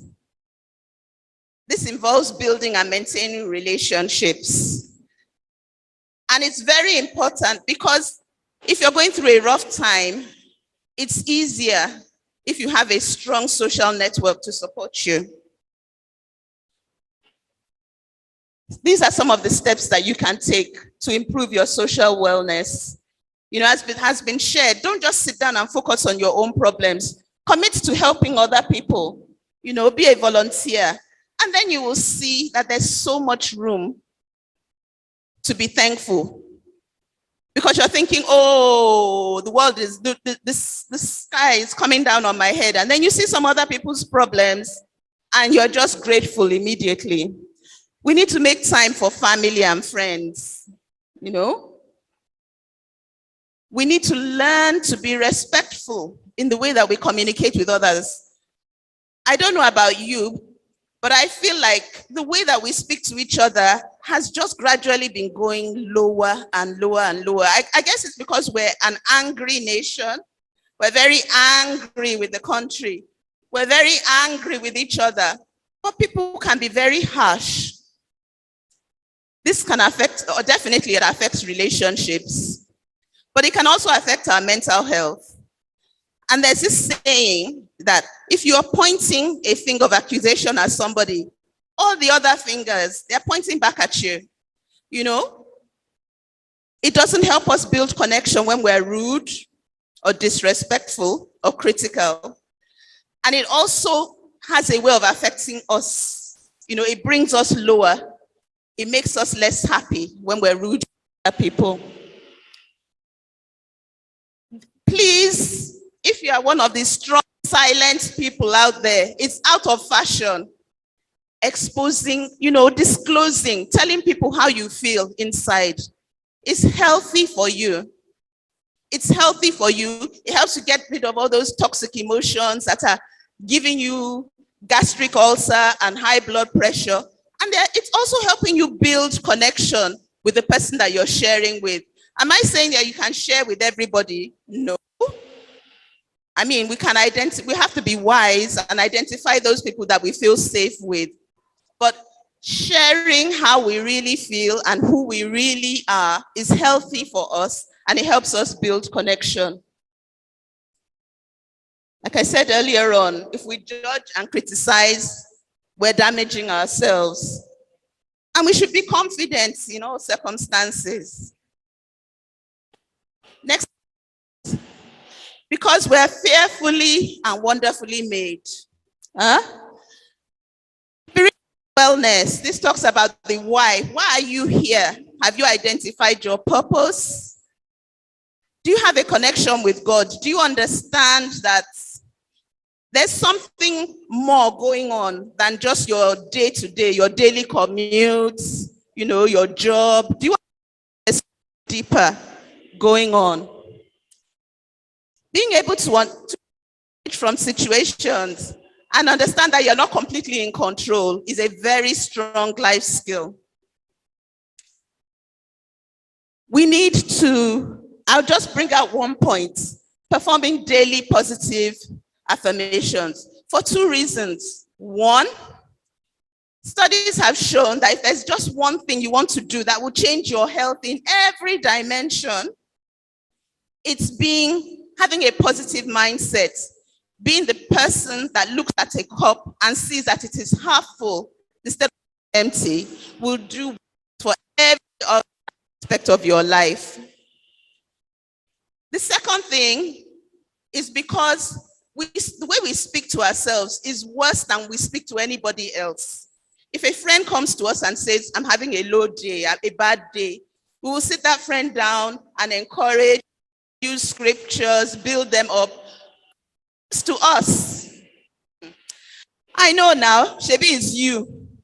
You said it now, you will not amount to anything. We talk to ourselves in a way that we would never speak to anybody else. It's important to get into the of looking into the Bible and what the Bible says about us. It says that God rejoices over us. He loves us. He will never forget us. Our names are engraved on the palms of his hand. So we need to remind ourselves that we're good enough. Amen. Next slide. Next slide, please. These are just some extra, because we don't have time. My colleague has already said, let's commit to being lifetime learners. Some of you will know I'm a grandmother, but I went back to school just around the time that my grandchild was born. We don't have to go back to school formally, but we can learn a new skill. And as she also said, if you don't want to become senile or develop dementia, you have to find some things to keep your brain popping. Your brain is a muscle, just like every other physical muscle. If you don't exercise it, it will go weak. Occupational wellness includes, embracing self-development. Always think, what can I do better? How can I do my job better? How can I mentor and give back to those who are coming up? We've already talked at length about financial wellness of the church. The experts in that matter have talked about it. And then environmental wellness. If you respect your environment, it will take care of you. A good number of the floods that are occurring in Lagos are because the canals are jammed by waste. So let's look into reusing, reducing our waste and recycling. Next slide, please. So like I said, all these dimensions, if you work on one, it will affect your general wellness and all the others. If you neglect one, it will affect the other dimensions and your general wellness. And just one last thing before I leave. A very famous study was done some years ago. They followed people over decades, to see what things those who lived for many years had. And of course, over the decades, people would die, but they followed these people for a long time. And they found out that those who lived into their 80s, 90s, and beyond had a very surprising thing in common. There was one factor that they had in common that was surprisingly stronger than all the others. Yes, they exercised and they ate healthy, but the main thing, the strongest factor that they all had was that they had strong social connection. That was the strongest thing they had in common. We are supposed to be a family. Let's really commit to making it so rather than just saying it. Amen? Amen. I wish you all a great time. I hope that you will be able to take some of these things back with you and put them into practice in your lives. Thank you so much for listening. Bye-bye.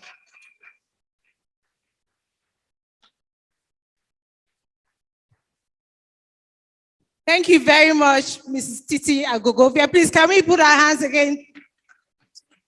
Thank you very much. All right. We have heard a lot. And right now we're going to do a little exercise.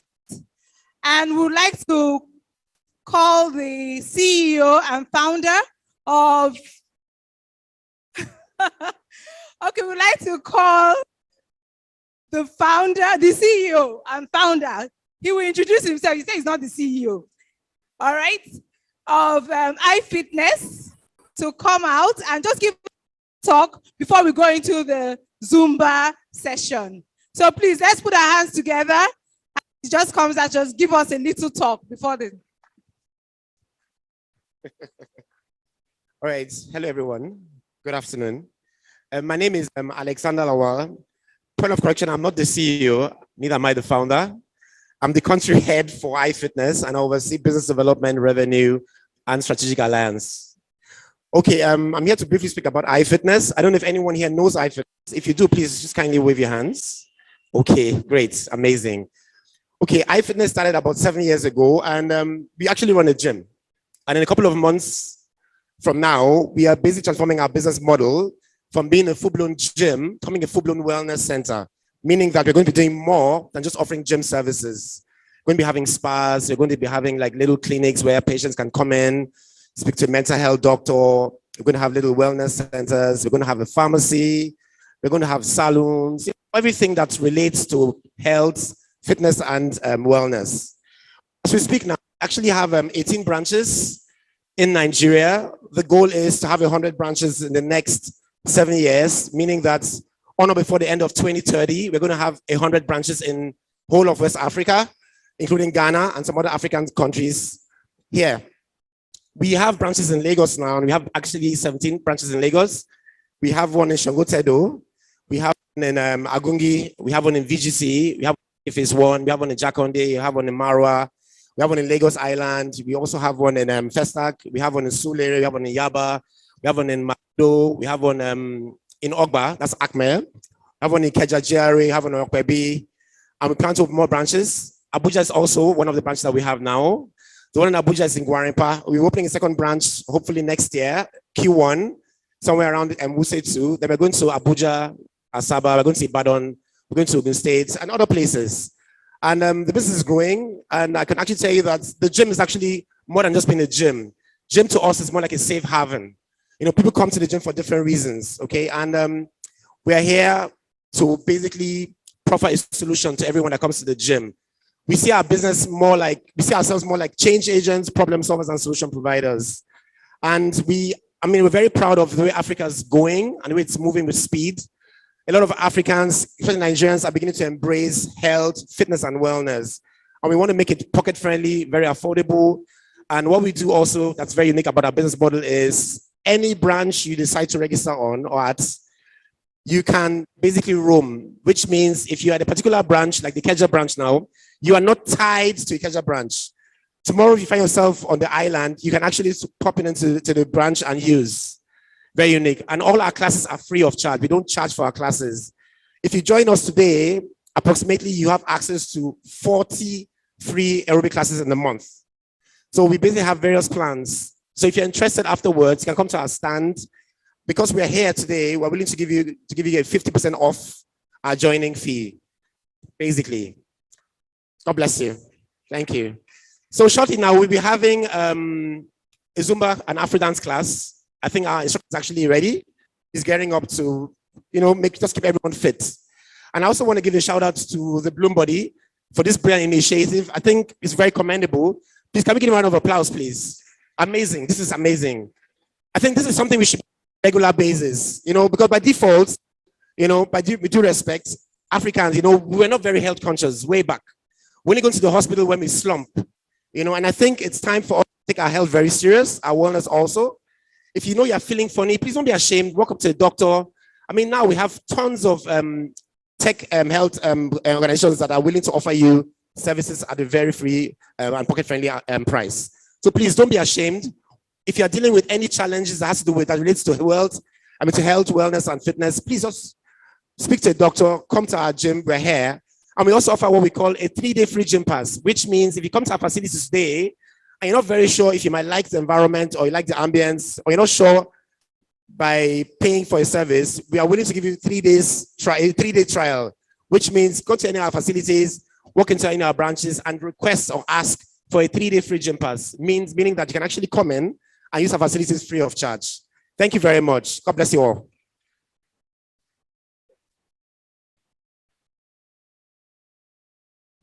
Thank you very much, the country director.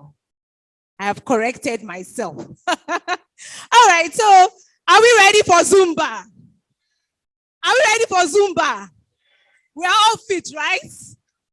Okay, so iFitness, are we ready? iFitness. Okay, our instructor. I will join now. Me too, I'm fit now. Oh, Allah, I'll show you now.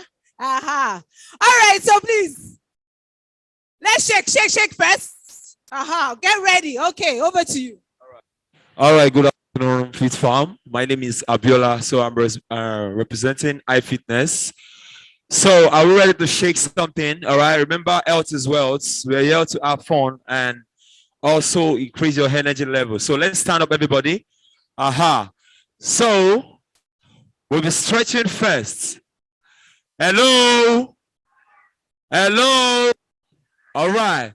Okay, DJ, we're stretching first. Hello. Okay. Thank you, Ma. God bless you. All right. I was wondering. All right, volume DJ. So you're gonna watch me what I do. Just follow me up. We're stretching first. To go over everything. They say the time's supposed to heal you, but I ain't done much healing. Hello, can you hear me?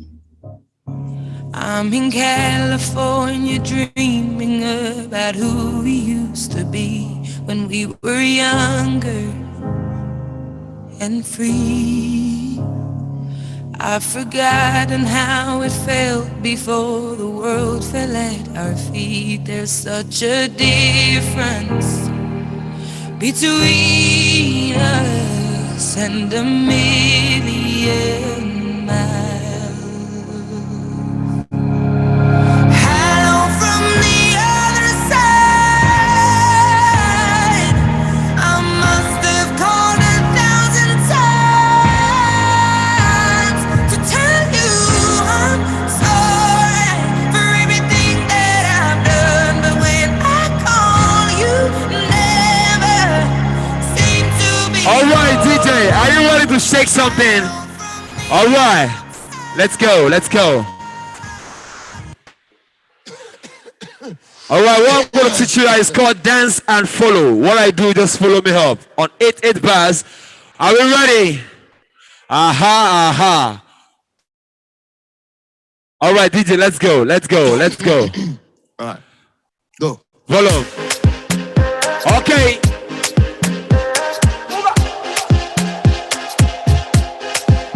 Let me go. 5, 4, 3, 2. Let me go. Are you ready now? 5, 6, let's go. I want to flex my love. 2, let me go. 3, 4. And I want to carry my love to the place she loves. Now, Man. 2, let me go. Impress. It's the body with your hand. Let me And go. I want to carry my love to the place she loves.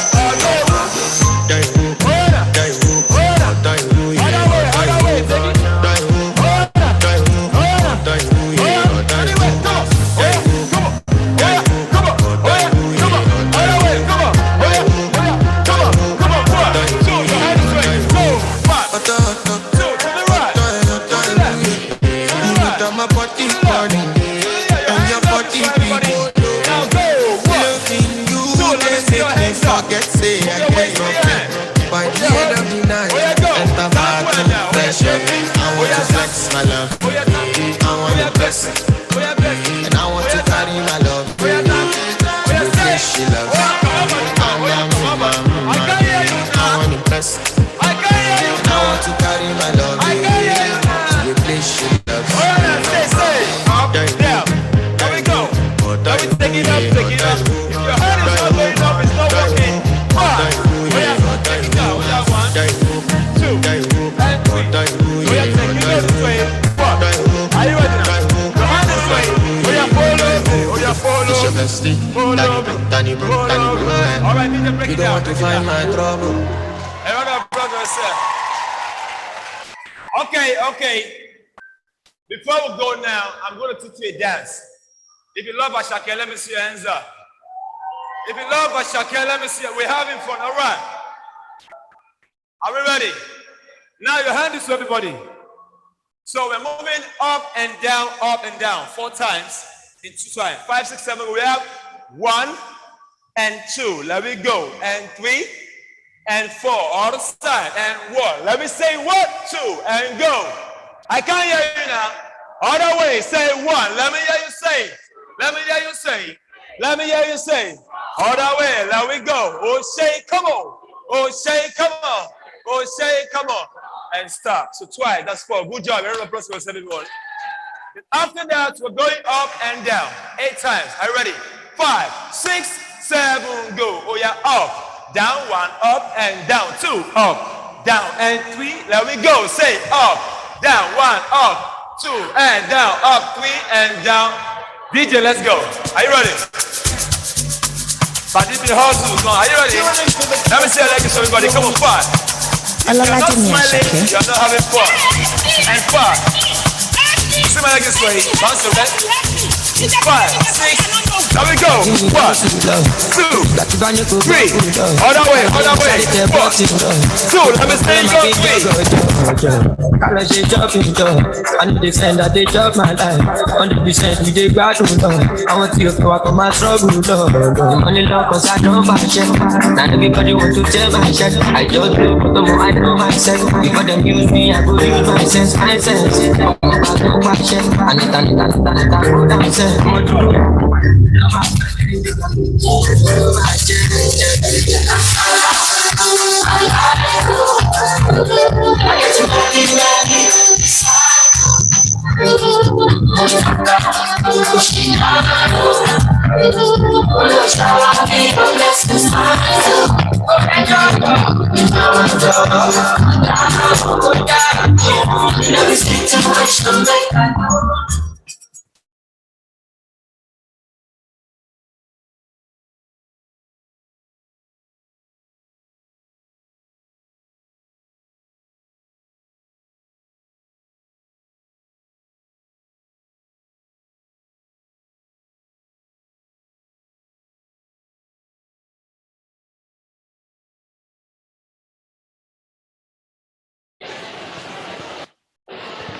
Should we continue?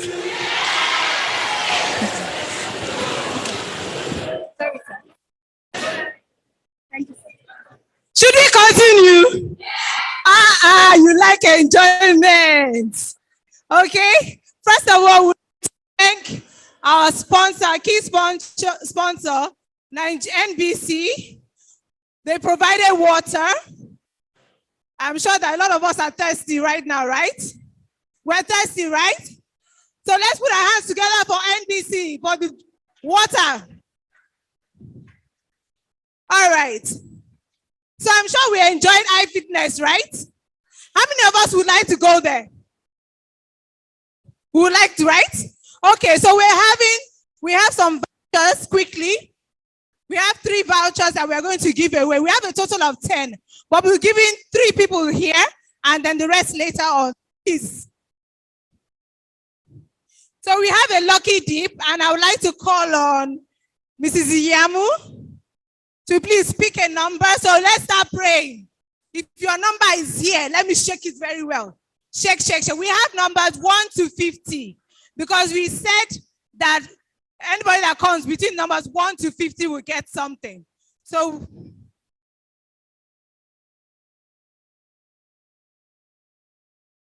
number 16, please, can I have the name of number 16? 16, please, registration point 16. Okay.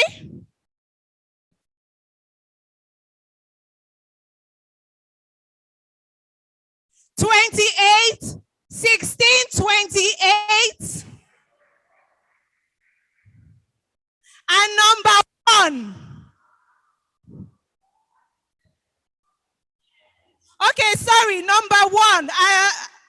I think we'll change number 1 because I was number 1. So I'm going to take it back.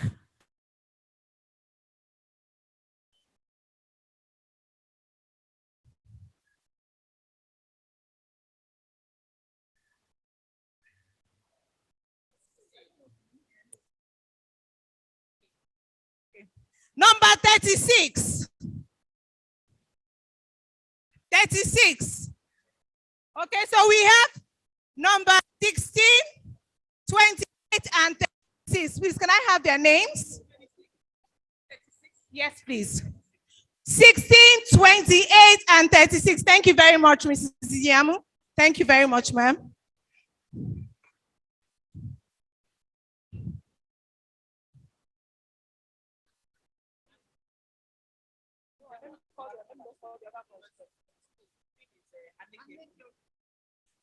Can we have Aneke Oluchi? Aneke Oluchi. Where's Aneke Oluchi? Please, DJ, give us music. Aneke Oluchi, you need to be dance out with us.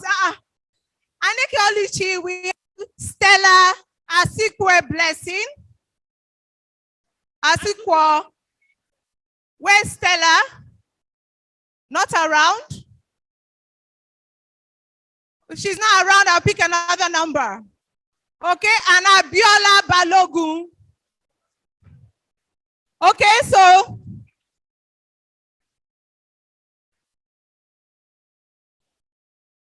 can we have Stella? Is she around? You need to be around to get this.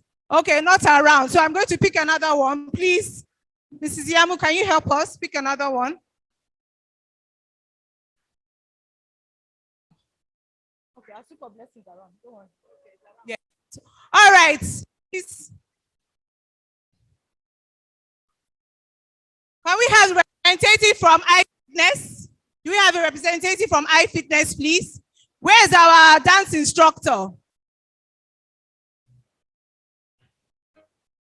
Bloom body, please. Shola Fatiba, please.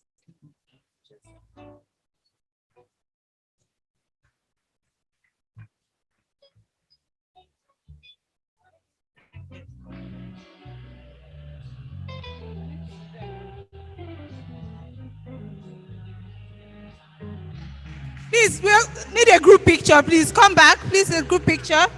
Shola, please. Please. My cover AI, please. Can you join in the picture, please? Thank you.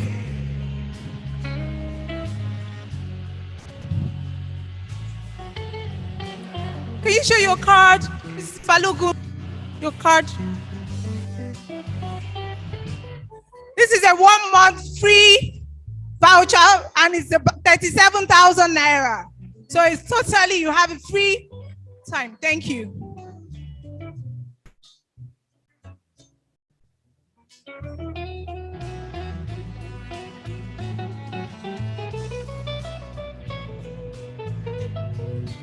Okay, we still have more gifts. So if you visit the stands, we have a lot of gifts. We have BioViva is in 15%. Okay, a holistic company. They are giving 15% discount on any of their spa treatments. Okay, and we're going to give out one here.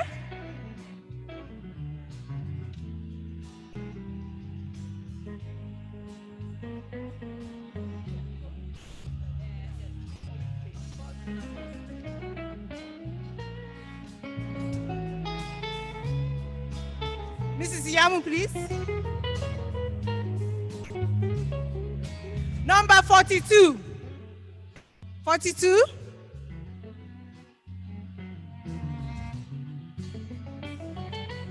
And number 45. 42 and number 45.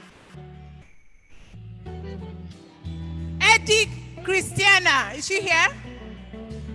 Christiana. All right. Eddie Christiana? Not around?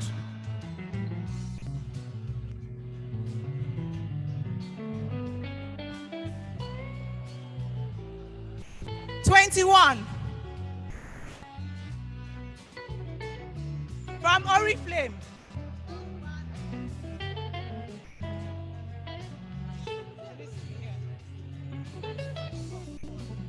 Number 21.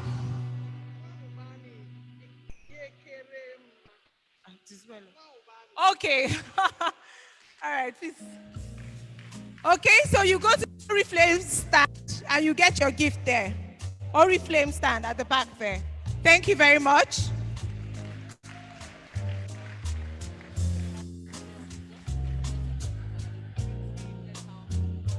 Okay, and we also have JSK here, and they'll be giving free dental products. So please visit their stand.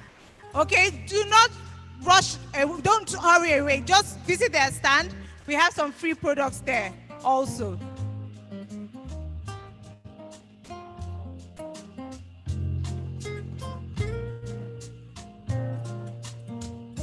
Okay, Lakeshore, we have Lakeshore Cancer Center. They are giving 50%. Okay, they are giving 50 free cancer screening. 50 people. Okay, so we are giving that to the first 50 people. The first 50. The first 50 people today, they get free screening from Lakeshore. So we'll send you a message and you get, so if you're not, the first 50 people today, okay? 50 women, the first 50 women.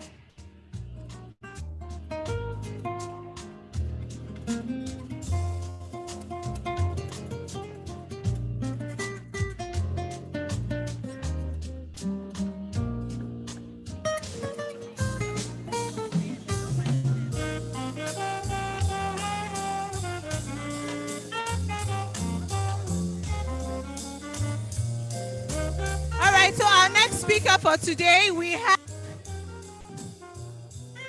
we'll be speaking on childhood development and well-being.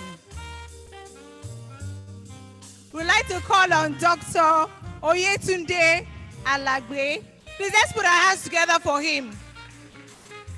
Thank you, sir. Pronounce my name. Did you say Alagbe? Alagbe. Thank you very much. Good afternoon, ladies and gentlemen.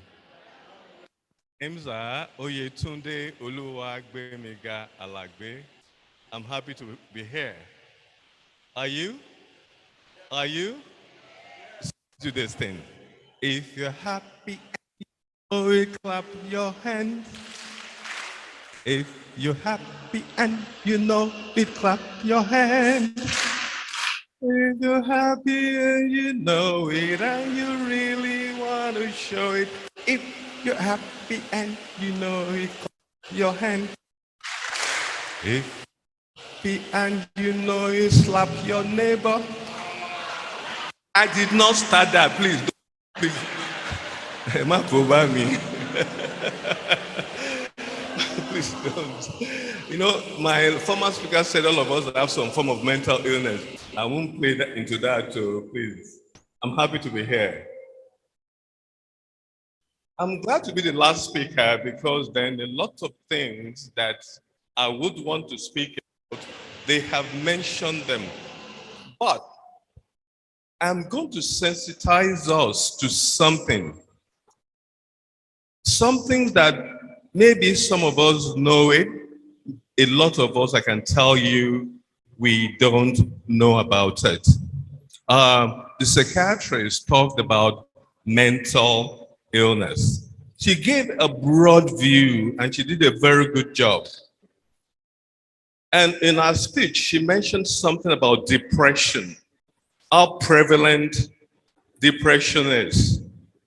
Oh, by the way, we don't know what depression is if you have never experienced it before.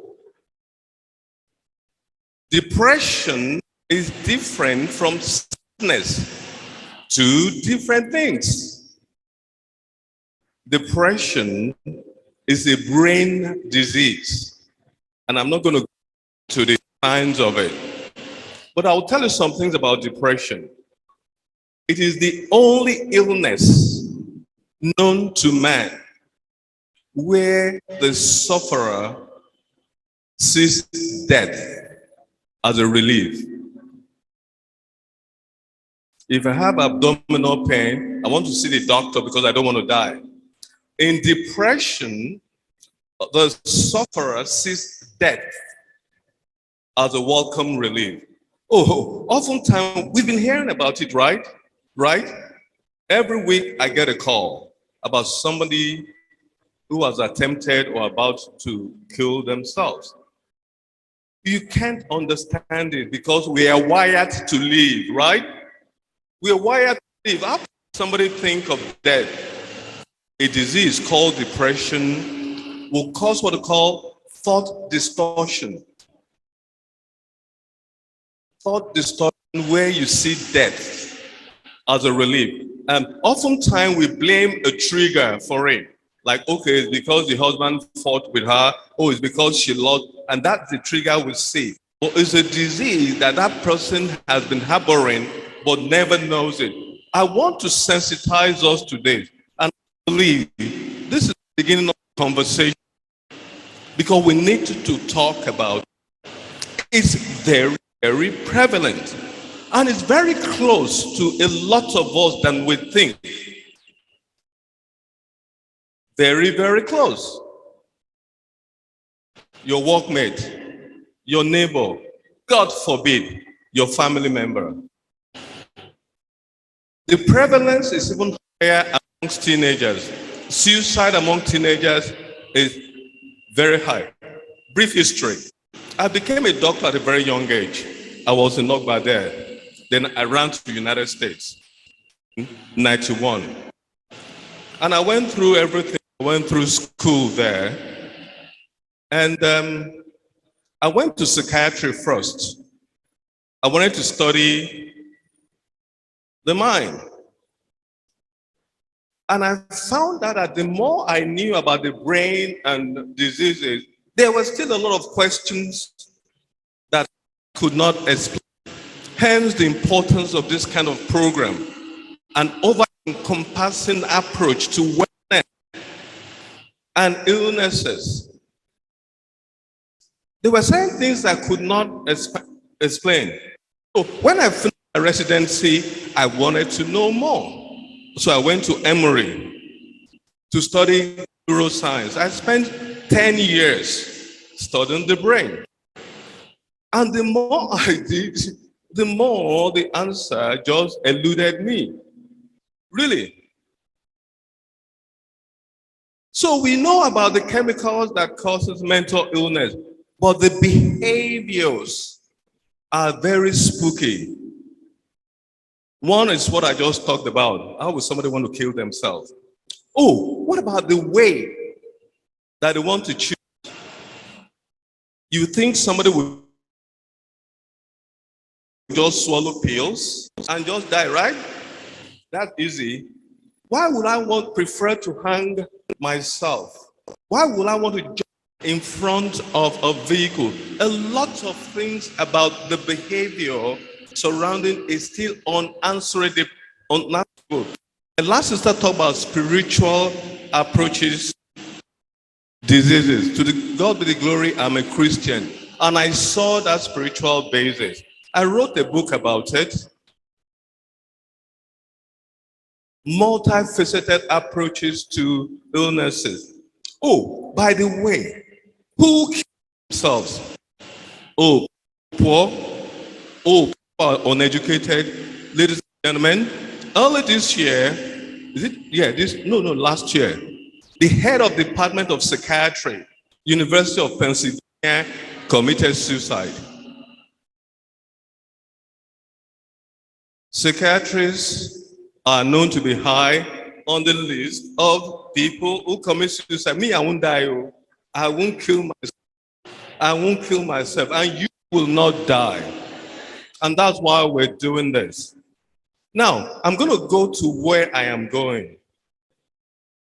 We need to talk about it. We need to look out for it. And we need to address it, not only with medicine as we have. A lot of the things that we've talked about are approaches to actually maintaining wellness and preventing depression. Now, I'm going to say something that will shock you. The gentleman that goes to Lagoon to hang himself, does anybody know when he started planning it? Does anybody know? What if I tell you that the guy who hung himself on a gallows today, he has been building that gallows since he was in his early childhood? Oh, you didn't hear me? The man who committed suicide today, that platform was built right from early childhood. And that's what I'm going to talk about quickly. I want you to come along with me. I'm going to start. Where's that gentleman? Wow. This is not my slide. Okay, I will go without the slide. We're talking about the healthy development of a child, and I will define it. Mind you where we're going. I'm going to tell you what happens to our children between the ages of 1 and 5. I want to believe a lot of us here are parents, right? Right? Oh, I'm a grandfather at my young age. I'm a grandfather, so I know what I'm talking about. The healthy development describes a situation where the emotional, educational need of a child is met. Academic, emotional, and social need of a child is met. The healthy development of a child. Now, all this must take place in an emotional, safe environment. So I'm introducing another word, emotional safety. Emotional safety. Emotional safety. Everything we do for our children life must take place in an emotional safe environment. And why is that important? By the way, what is emotional safety? Emotional safety simply describes a situation whereby every child of varying abilities and disabilities can express themselves without fear, neglect, or reject. They can express themselves and show their vulnerability without fear of neglect or reject. I'm very sure some of us are thinking, yeah, I love my child. That doesn't happen. I take care of them. What about those situations where the pressures of life takes you away from them? Situations when the discord in the home is affecting the emotional well-being. Oftentimes, when there's a kid in the house, we don't think effect on them. We think they don't know. No, they may not know, but interprets to something in them, and I'm going to mention it later. Emotional safety. Emotional safety. Emotional safety. Now, what is about this 10 years ago, until a group at Harvard did a study, effect of emotional safety on the development of a child's brain. A very, okay, I forgot the slide. A very robust study. And they showed that development of the brain was dependent on the emotional safety of that child or emotional well-being of that child. A very robust study.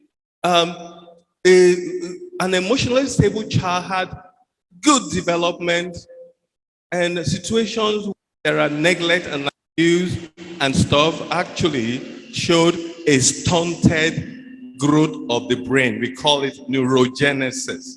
The brains will not develop properly. So in their summary, okay, stop there. In their summary, they said the architectural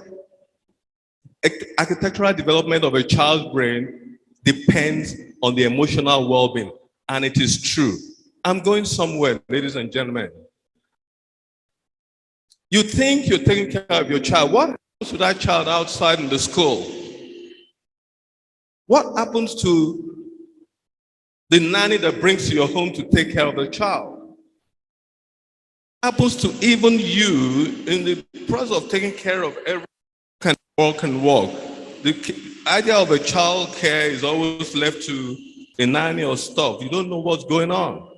Unknown to you, somebody is destroying their brain because they are inflicting, they're creating a kind of an unsafe emotional platform with that child going, resulting in the growth of the brain.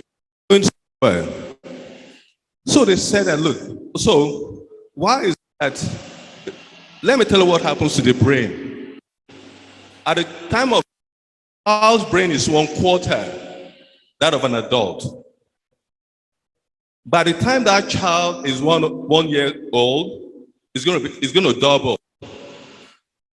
By the time that child is 3 years old, 80% of the brain growth that a child will need as an adult is already developed.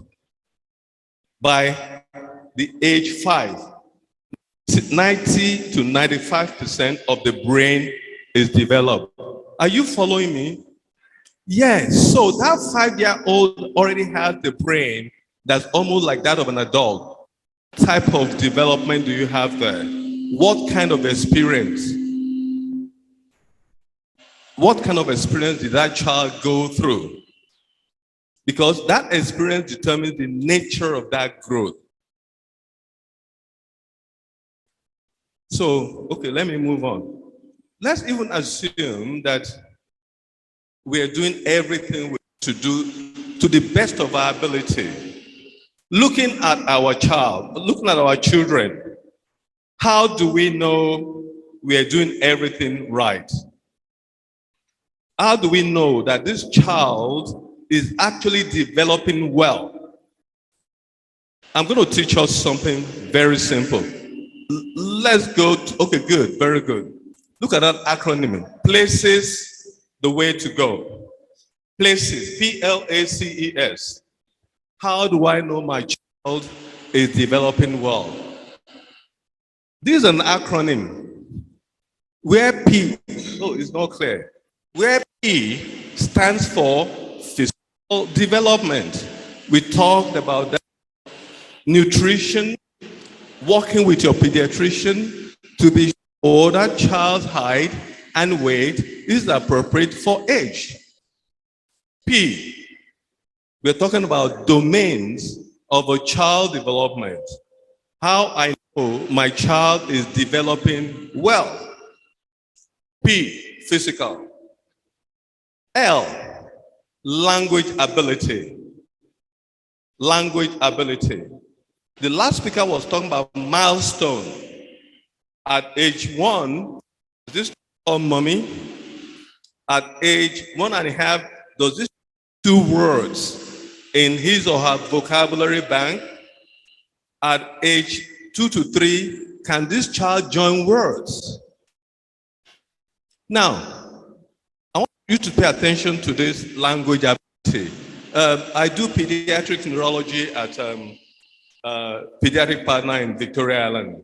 And I see mothers, and it's very agonizing when they come to you, they say, doctor, my child is 3 years old and he has not called me mom. That can be emotionally painful. Language ability. If time permits, I'm going to tell you what's going on. Because when that language is not well developed, someone somewhere has told her, your child has autism. No. We're going to get there if time permits. The other thing is attitude to learning. Does a child watch you and try to repeat some of the things you do? They learn in that. That's how they learn. Place, cognition. I call that common sense. Will your child put his hand in fire twice? First time that happens, he learns to withdraw his hand. I'm talking about domains of child development. How do I know my child is developing properly? E, emotions. Cry when to cry, laugh when to laugh. And lastly, S, social interaction. My last speaker talked about that also. Is my child able to reciprocate social gestures? Or can my child initiate social gestures coming to me, wanting me to embrace them? Again, look at that. So, is another problem in children that is often misconstrued for autism. Child is not interacting properly, the child is not speaking, and someone has said this child has autism or is on the spectrum. No, not all. Right? Do we know this now? Look for PLACES to know whether your child is developing well or not. Let's go on, sir. Now we know. What are the things that can hinder this growth? I want you to pay attention now. What are the things that can hinder this development of a child? Two things, nature and nurture. Nature and nurture. Nurture means develop interaction. Parenting. We parent out. Do we parent our children in an emotionally safe environment? I talked about that early. Nurture and nature. Now, nature talks about the biological, genetic, neurological factors that affects the brain development. So we have those challenged kids. Nature, nurture. These are the two things that can hinder a child's development. I'm going to go with the nurture first. Nurture. That means parenting, how we raise our children. Now, there was a study at Emory. I was part of a very tiny part of that study that looked at adverse childhood event, ACE, on brain development. ACE, adverse childhood event, effect on bone growth. It's a very robust study. Thousands of children were involved in that study. The result shocked everybody. Adverse childhood events are situations where a child is not growing in an emotionally safe environment, mental divorce, conflict in the home, father or mother on drug, mental illnesses in mother and father, real physical neglect, physical abuse. In fact, maybe you don't see that these days anymore. But all the other ones I mentioned, prevalent in our homes, and they are constituting what I call the adverse childhood event. Ladies and gentlemen, I will want you to go home and Google it and study these things I'm talking about. Adverse childhood event is being known to now constitute something we call,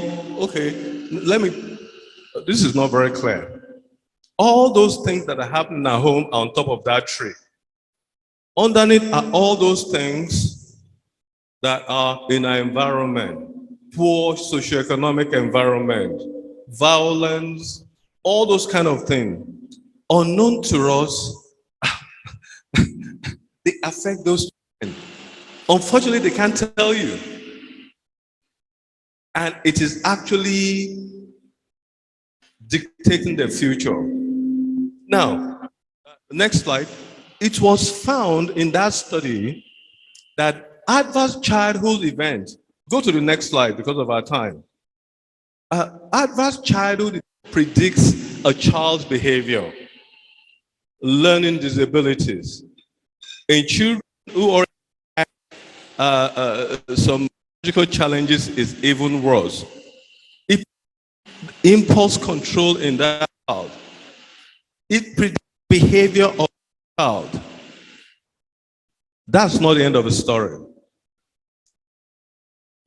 Adverse childhood effect will produce something called toxic stress in a child.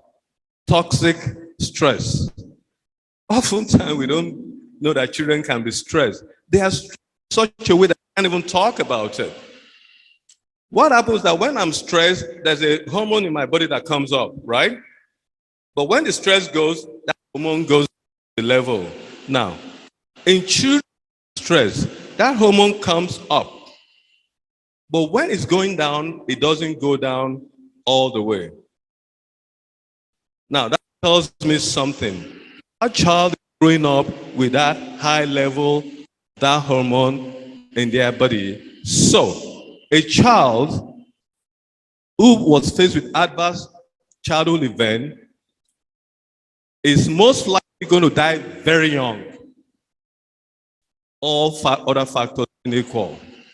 That study shows that ACE and toxic stress predict the child who's going to have hypertension, diabetes, cancer.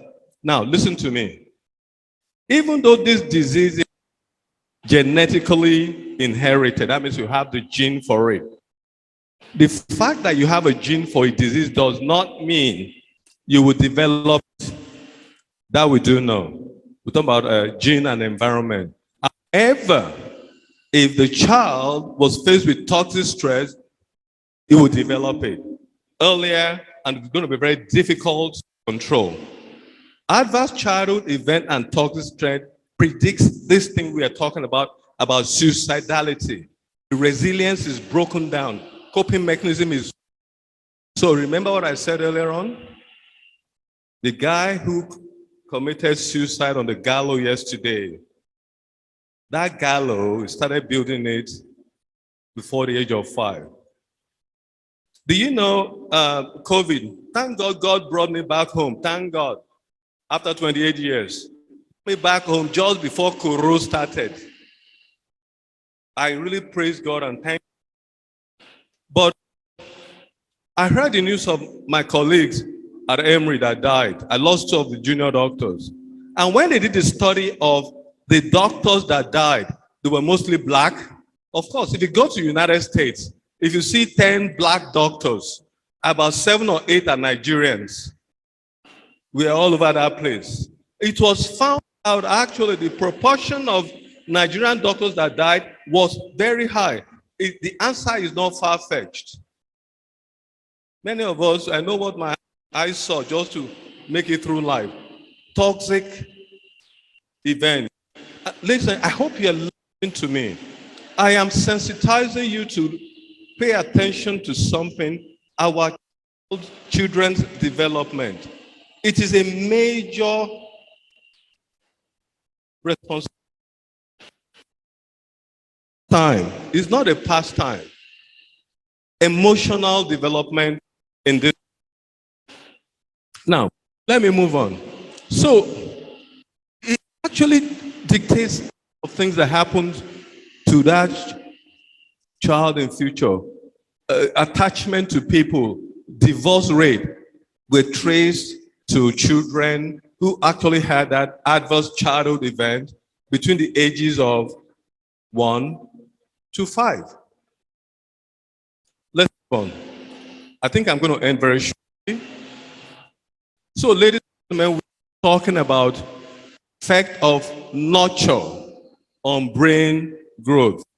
Let's move on. I'm going to speed this up. Now, let me now talk about nature. I said these are biological, neurological things that affect the development of the brain of a child. And there's so many of them. And perhaps you have a disabled child in this meeting. Please listen to this very carefully. One I'm going to press about this is, yes, somebody has told you this child has this, this child has that. Maybe you can see some things. Don't don't give up on that child. That brain that has problem, she has a power to regenerate. Brain growth takes place throughout life. I say yes, most of it by the age 5, but we have what called pruning, where some are withered away and new ones grow. Don't give up on that child. One, don't let that child be mislabeled. Let me repeat that again. Do not let that child be mislabeled. Seek opinion of a professional. You can even check again, because the way you label a child, that's how you will subconsciously be acting towards that child. You say, "Jack cannot talk." God's sake, no. Please, no labeling. Seek professional. Make sure appropriate diagnoses are arrived at. Praise the Lord. Approach other specialties that will help with wellness in the proper growth of that child. Ensure that child is not abused, is not moving. So when you're talking about neurodevelopmental disorder, we're talking about cerebral palsy, autism, right? Right? There is called ADHD that many of us are not aware of it. A child cannot just sit still. It is not them. There's a chemical in the brain. They just cannot sit still, no matter what you do. Please don't beat them. It's beyond their control. And so one of the things I found when I came to parts of the world, when I came back home, why am I saying part of the world? When I came back at the clinic, 90% of patients I see, they come with language problem. My child has not spoken. My child is 3 years old, and someone somewhere else has told them that child has autism. Up in 3 minutes. Thank you. That a child. No, you cannot make that diagnosis if the child has ADHD. What I'm trying to say in summary, let me round up, is seek appropriate, correct diagnosis. Don't label your child unduly. Observe a child's emotional well-being. It dictates his life now and forever. Ladies and gentlemen, thank you.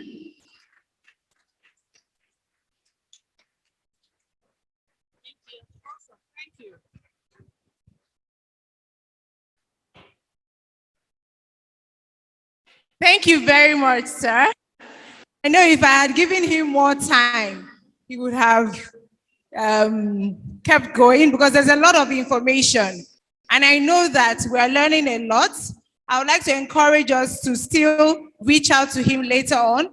You can ask questions. Networking is very important. So please, this is a jam-packed, it's a packed program. So sometimes mental health for a whole day. All right. All right. So next, quickly, we're going to have Mrs. Cherise Iwejere. Okay, but she's not around. So we have a representative, okay, by Balogun Babatunde. And they're from Caribbean Health and Nutrition. Okay, so please let's put our hands together for them. Thank you. Thank you, sir. Good afternoon, everybody. I have 15 minutes. Okay, I'll work with that. It's a great to be here, and I have a couple of important to speak on, so I'm just going to make it brief. The previous speakers have said well, Mr. Emmanuel, Dr. Yetunde Oshodi, Dr. Titi, and Dr. Oyetunde. So I will express a couple of things that they've said earlier. The flyer there, please. I want one of the ushers to help me share those flyers, please, because we need to reference those flyers very quick. I'm going to speak 5 pillars of wellness. The 5 pillars of wellness, because generally we are speaking about wellness here. And yes, 5 pillars of wellness. One of those pillars is spirituality. Even actually jots down is spirituality. All the speakers have talked about spirituality. All of them have spoken about spirituality. Then how do you tie spirituality to your wellness? Under spirituality, we have forgiveness. So let's imagine you have a family member that has done you wrong, or a friend that has done you wrong. And anytime you see this person, there is just this feeling, this thing that you have going inside you that just rumbles anytime you see this person. Let's note that in our body, we have hormones that are released. The ones that are released when you are angry. The ones that are released when you are happy. The ones that are released when you are not feeling good about somebody. And these negative, I will just call them, they suppress the immune system. They put pressure on the immune system because the ones that are supposed to make you feel good are not there. So spirituality, that's one. Then we move to the mindset. Everybody has spoken about mindset. And Dr. Emmanuel spoke about the placebo effect. I'm just going to give 1 or 2 examples. There was a research done several years ago. And that research was done about a total of 120 people. 60 were set aside, another 60 were set aside. The 60s were given a red pill, and the other 60s were given a blue pill. This 60 red pill, they were told that the red pill contains a sedative. We all know what sedatives are. Sedatives are to make you feel calm or sleepy, right? And the other 60, they were given a blue pill that contained a stimulant. So a stimulant is to make you sharp, right? To make you awake and not sleep. When the 60 that were given the red pills took the sedatives, they went into that mode and they slept.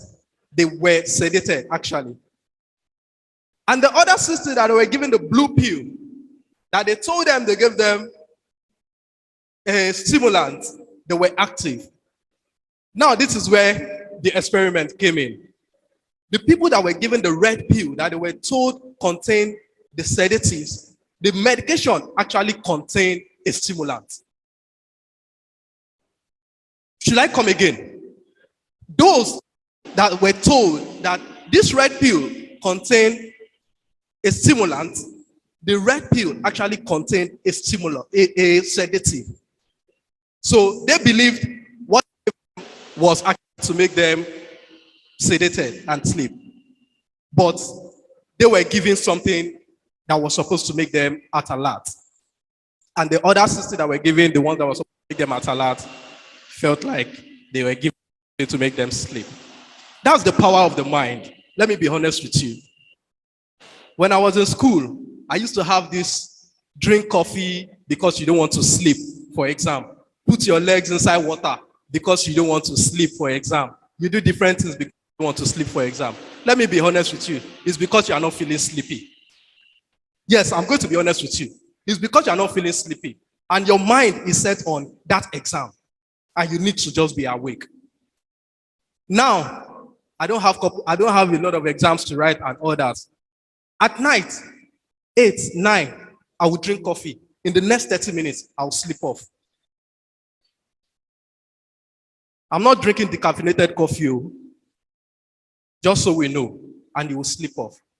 Another example is if you're admitted in the hospital and you have your carers around you, the nurses, the physicians, your doctors, and everybody rendering care to you. You will recover faster. Let me just tell you the honest truth. You will recover faster.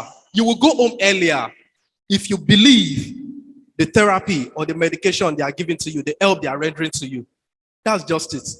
If your nurse comes in and you're like, that nurse has come again, something, you will be there way longer.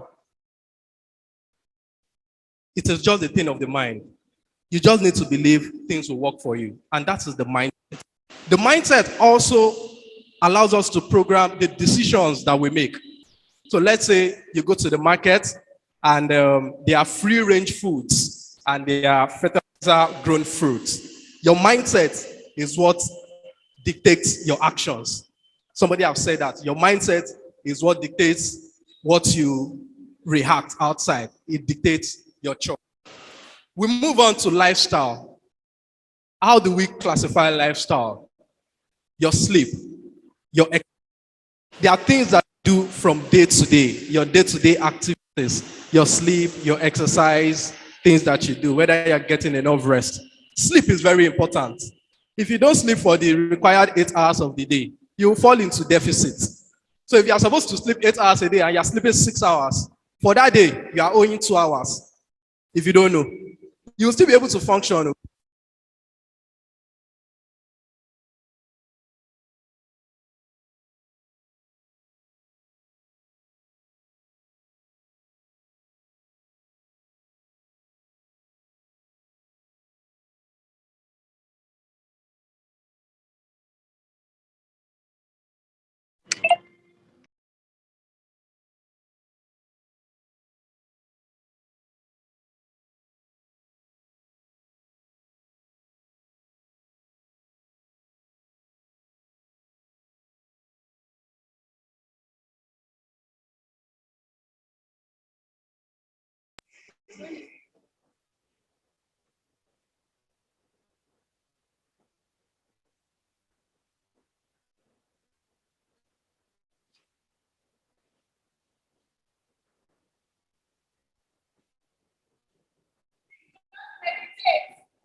Tell your neighbor, say, give me space, give me space, give me space.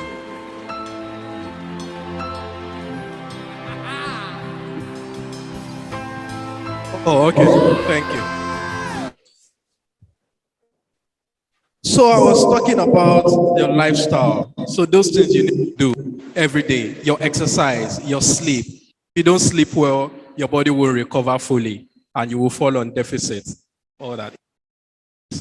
When you look at the body, as I'm saying now, half of my body is made up of legs. Abi? Is it not made up of leg? Half of like this is legs. The other half is all the other parts that you have. That is to tell us that God created us in a way to make us move more. Daddy, 50 years, 40 years ago, the people 40, 50, 60 years ago, they used to move more than they are moving now. Exercise used to be more, they are doing it now. And try a whole lot of things. You can just differentiate 60 and now. The quality of life that we have now is totally different from what you guys used to have 60, 70 years ago. The quality of food, the exercise, the amount of sunlight you get.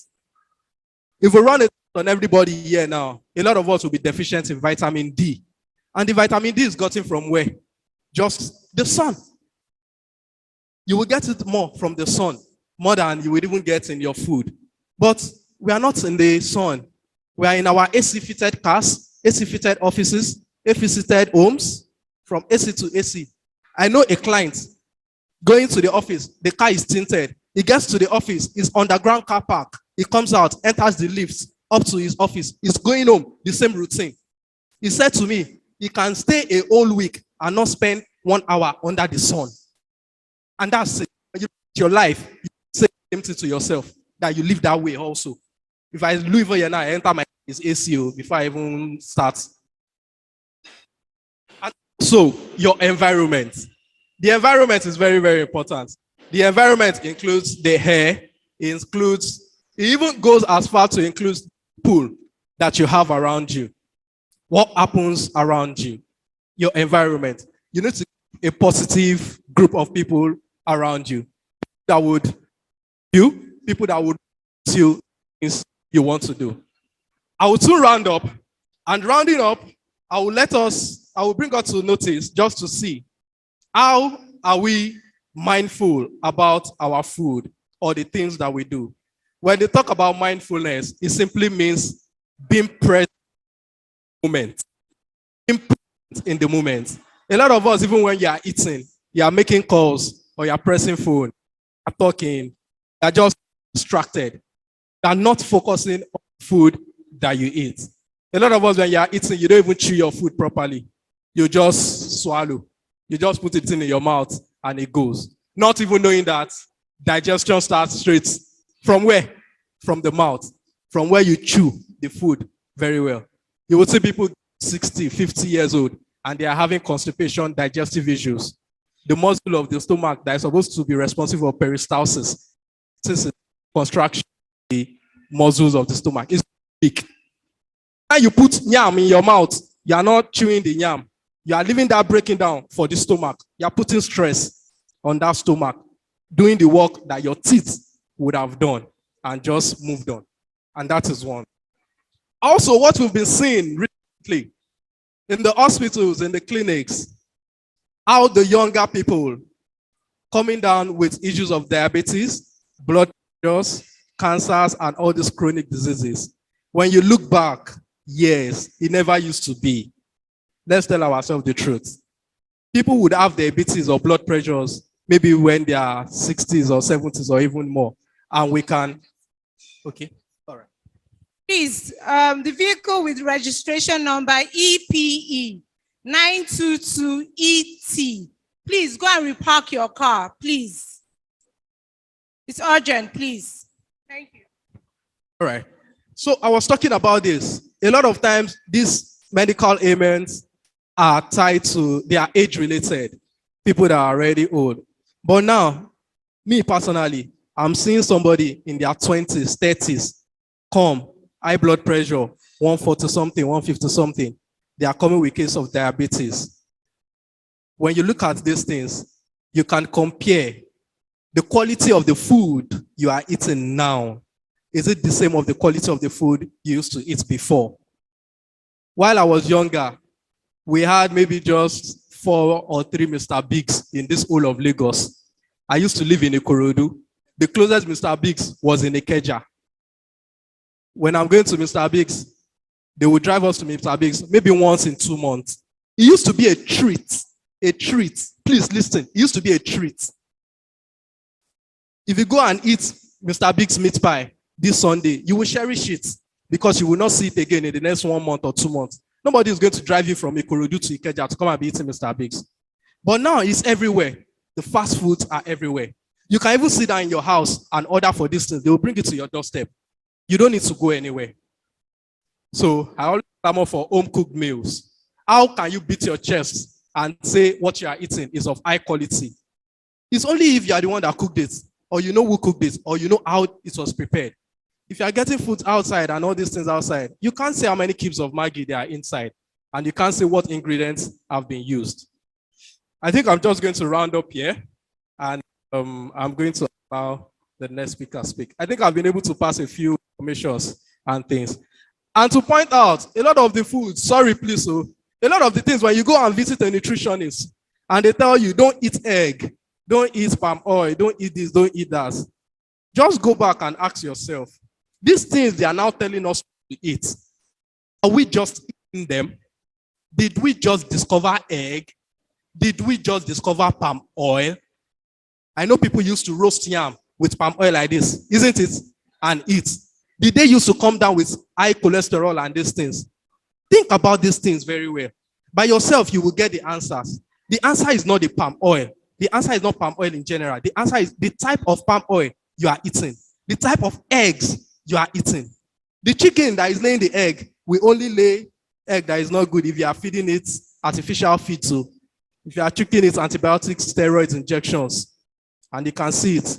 So it's not about eggs are bad, palm oil. People have been eating the original palm oil since, and they never came out with a lot of these things. Thank you. Thank you very much, sir. Please, I think we can do better than that, please. Thank you very much. Thank you. Thank you.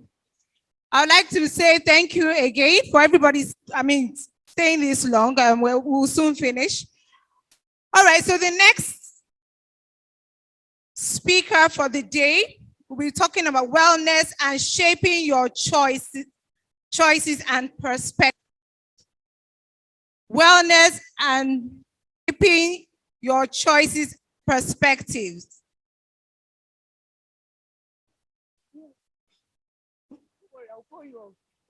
All right, and we've been sitting for quite a bit, right? We've been sitting quite a bit, right? So as the speaker comes, we're going to play a little song, because we've talked about mental health, we've talked about meditation, we've talked about, we've done exercise, you've learned some new steps, right? So please, I'd like the DJ in the house to please give us Kiss Daniel's Buga. And the reason is that, when you have worked, when you have done everything, it's time for you to what? Relax and Buga. And so the next speaker is Mrs. Ovota Iyamu. Now, I'm going to put her on the hot seat. Every speaker has been coming in. They will just walk in and they will start talking, right? But before her session, we had a what? Fitness. And you could see her doing the dance, right? We also had doing the dance. So please, I will carry her laptop. It's not a big deal. I will help.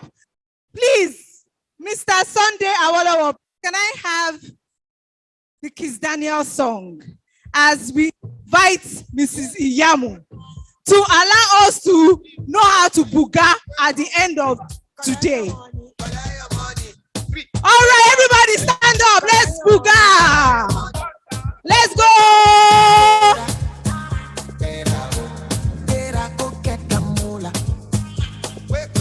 Personal development.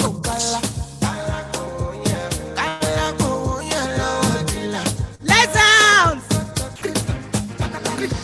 Don't walk, you don't try. You supposed to be jai. Kill up, come, person, person, we don't mind, boy. When I land softly on the sofa floor. So far, so good. Let me see you. Let me see you. Let's go down. Let me see you. Let me see you. Let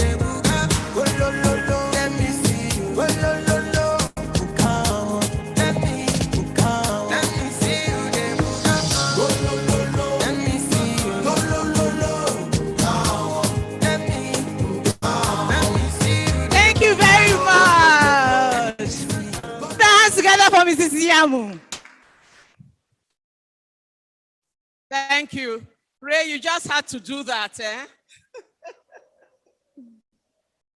I hope that the seminar is making an impact on all of us. And for you to be here up to now, I want to say congratulations to each and every one of you. Honestly, it shows that you take your wellness and health not for granted, but you want to learn more. You want tips. You want how you can get better. And I really want to congratulate you on that. Slides, please. We will now be talking about in search of happiness through mental fitness. That's my topic. In search of happiness through mental fitness. My name is Ovota Iyamu. I'm a personal development coach and also a certified positive intelligence coach. Next slide. So we all know that we had iFitness here to develop our muscles, our body, right? That's what we do. But honestly, in the same way, if we put time into developing our mental strength, we'll be mentally fit to cope with the challenges of life. There are different techniques as coaches that we use. Emmanuel Eme has taken you through the breathing exercises. There are touch exercises where you touch the ridges of your finger. Please ask Priye that everyone at the back who is not participating should go outside and, talk, because the noise is disturbing my presentation. If you're not ready to listen, please go outside and chat.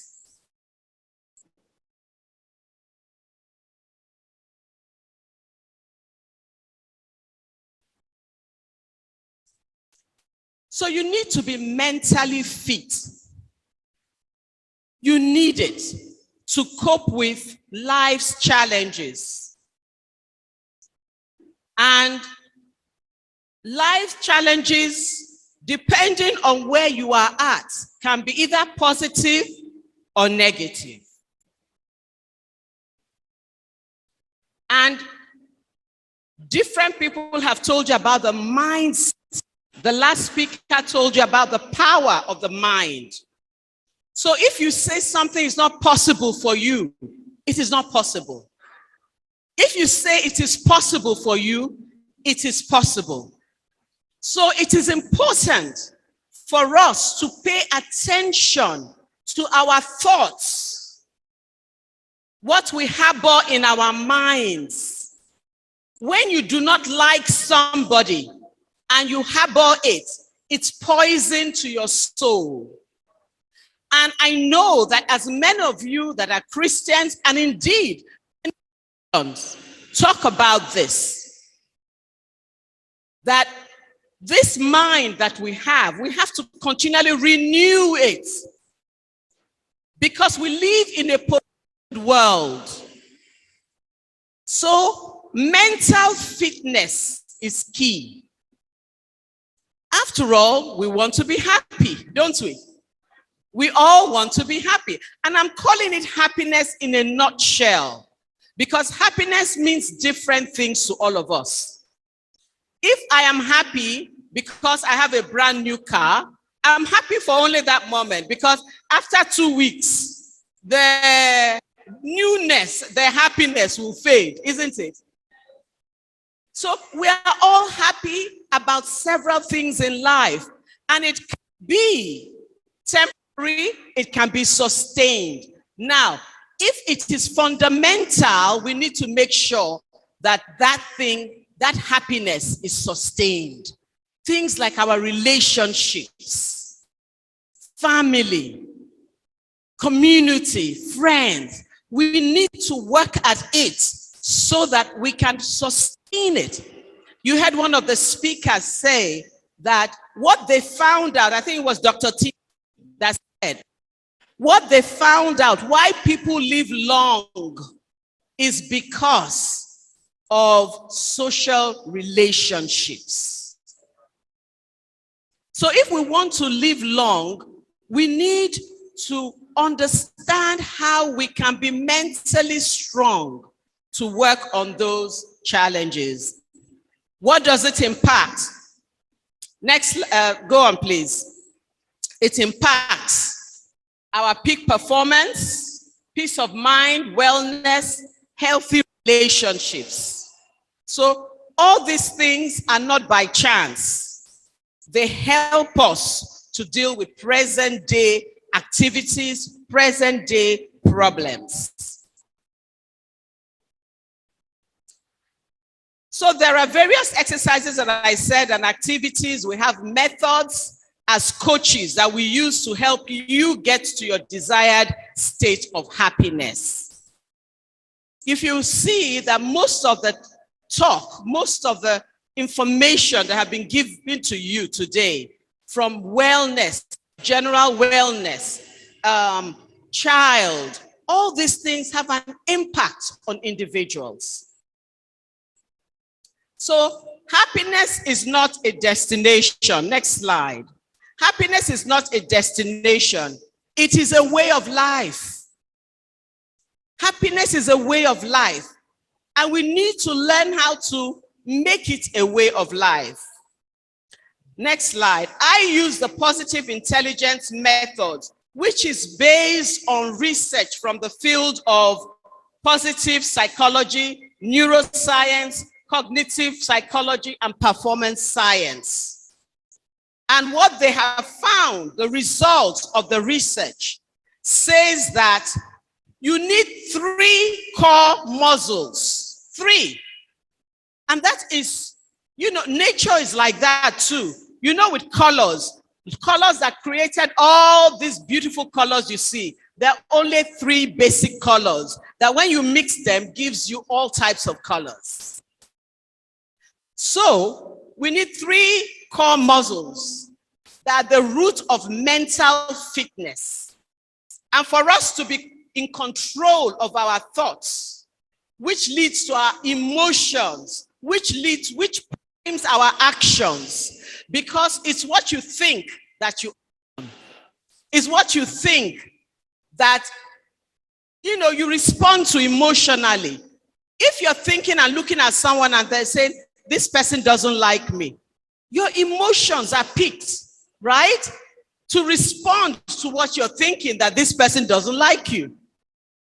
So we have to be careful about what we think. So we need only 3 core muscles, which are the saboteur interceptors, we have the sage, and we have the self-command. Our template of experiences, next slide, comes from our mindset. Mindset is powerful. Now, if you focus on problems, you will see problems. If you focus on outcomes, you will see possibilities. So how do you see life? Next slide. How do you see life? Active. How do you view yourself? How is your emotional stability? What is it based on? Is it based on other people's view of you? Or is it based on your well-decided and intentional actions about who you know you are? So when I coach people, we always have to start with who you are. So next slide, you have to decide. You have to decide and take action for your happiness. After all, you want happiness to be your way of life. So you have to decide how you want to be happy. So let's take a closer look at the saboteurs. Next slide. And the sage. Now, there are 10 saboteurs, which is a makeup of who we are. The voices that you hear in your head, the things mind says to you. I'm not judging you. All of us hear voices. So what do they tell you? If they are saboteurs, they are excessive because they use negatives to motivate you. They use negative emotions to motivate you. Emotions like fear, stress, anger, shame.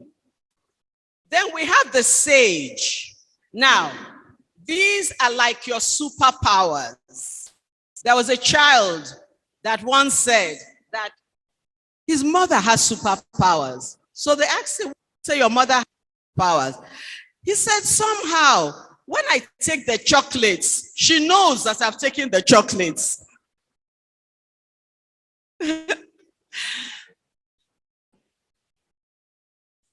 So, what is your superpower? What's your superpower?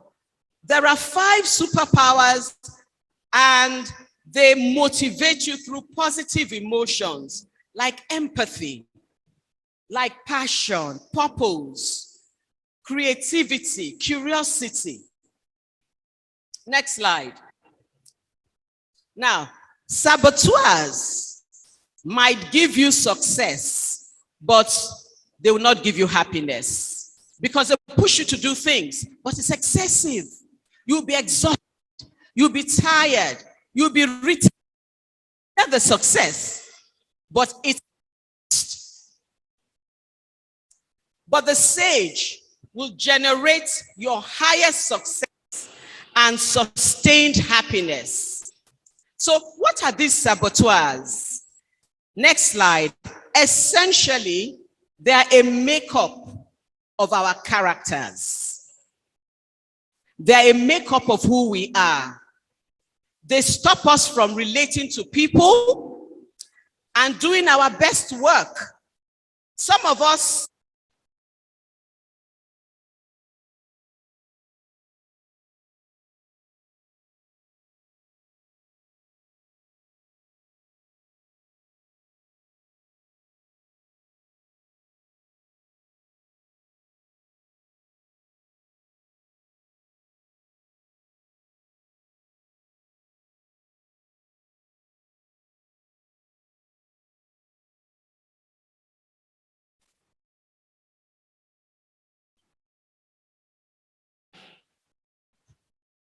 Hello?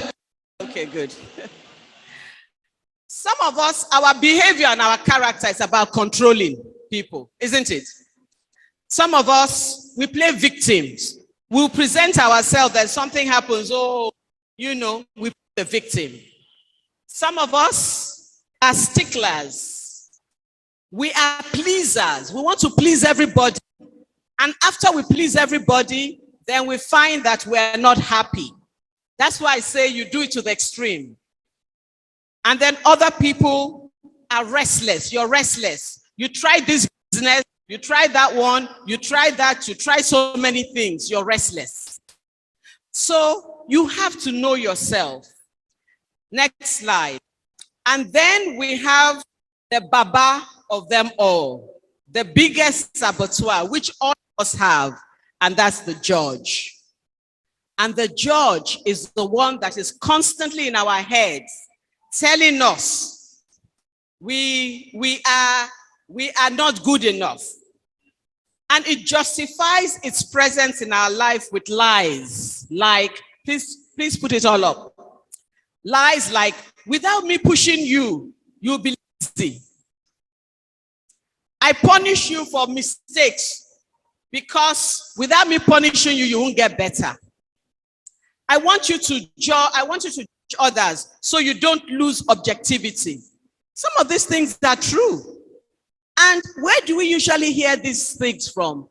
Our parents, our teachers, our bosses. But at the end of the day, the judge uses this to exhaust us, to stress us. We can be successful following the judge and our own behavior, our own saboteur, but at the end of it all, we will find that happiness eludes us.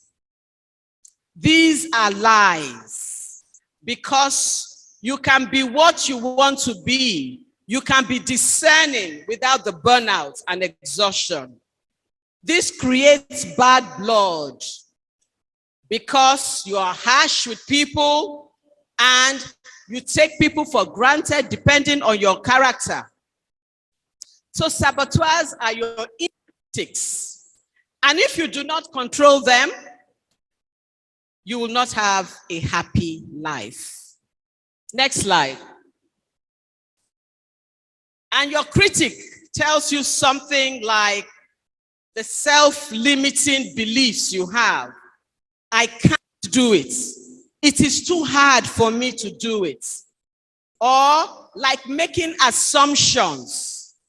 Before you fully understand something, you've made assumptions.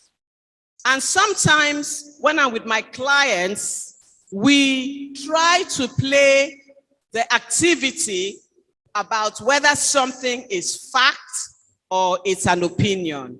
And I'll try some of that with you. So tell me if it is a fact or opinion. Nigerians are aggressive. Is that a fact or opinion? Eh? It's a fact? All Nigerians are aggressive? Is it an opinion?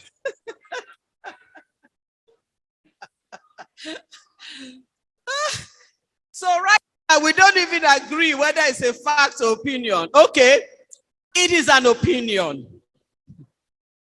All right. So if I say all Lagosians love partying, is that a fact or opinion? Very good, opinion. Because there's no empirical evidence to conclusively say that all Lagosians.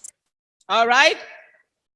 So if I say that, that's another one I want to, my mother is the most beautiful woman in the world. Is that a fact or opinion?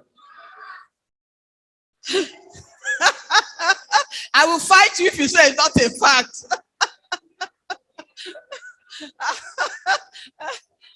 It's what? An opinion. Yes, because you too will say your own mother is the most beautiful, isn't it? Exactly. So each of us have opinions, sift through it. But we know when something is a fact. If I say to you, Lagos is 1,171 square kilometers, is that a fact or opinion? Assuming the figure is right, is that a fact or opinion? It's a fact. So we have to discern in our lives what is fact and opinion. So therefore, when somebody says to me, well, you know, my boss does not like me, I ask, is it fact or opinion?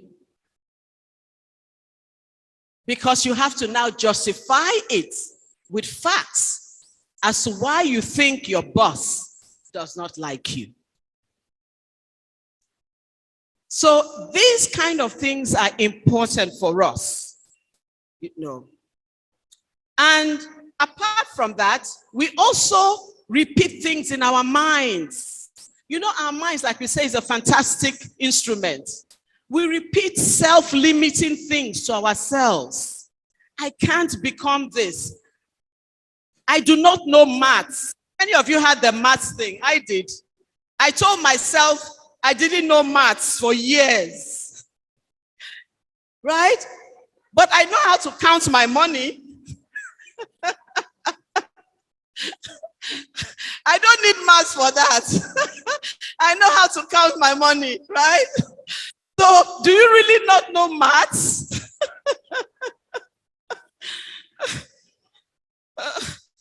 So, these things that we say to ourselves automatically become negative thoughts. And other things, I'm not good enough. I'm not as lucky as Mike. If I was lucky as Mike, then, you know, I'll just be preaching without even preparing.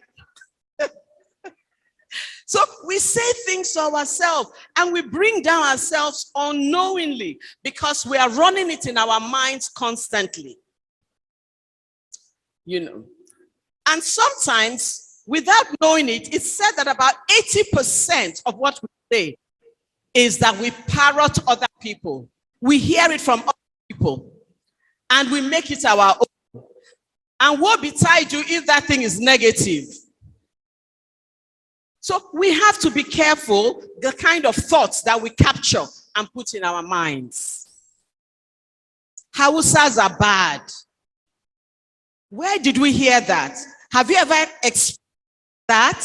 So is this a fact or opinion? So we begin to live down until we get to understanding self and for you to know where you are at. If I don't know where you're at, the journey cannot start. So let's look at a practical example. Next slide. This is Sarah. So when I am coaching you, you do assessment to know who your saboteurs are or what your saboteurs are.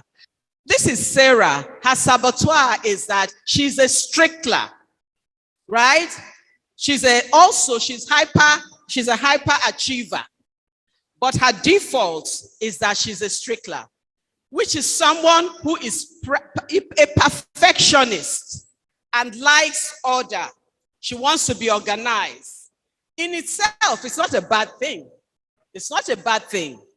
But when it is a saboteur, when it is taken too far, then it is a bad thing. Because somebody that works with Sarah would solve it. Right? Go to the next slide. Because she's highly critical of other people and to herself. She's highly sensitive to criticism. Her thoughts are, I know the right way to do things. Other people have lax standards, so I have to be the one to do it. I want to take it and do this myself. That's the strickler character. So she's constantly disappointed with others and herself for not living up to standards. The strickler, this behavior, this character has an impact on her and other people around her. Slide. Go on. This has an impact on herself and other people around her. People are always anxious because she will not say what they've done is wrong. Right? They're unhappy around her. After a while, they throw up their hands in their hands and say, well, I won't even do anything because if I do it, she'll say it's wrong. So they wouldn't even bother at all. So, as a coach, my focus will be to move her from perfect order to perfect harmony. She likes order. Next slide. So as a coach, I'll move her from perfect order to perfect harmony. Next slide.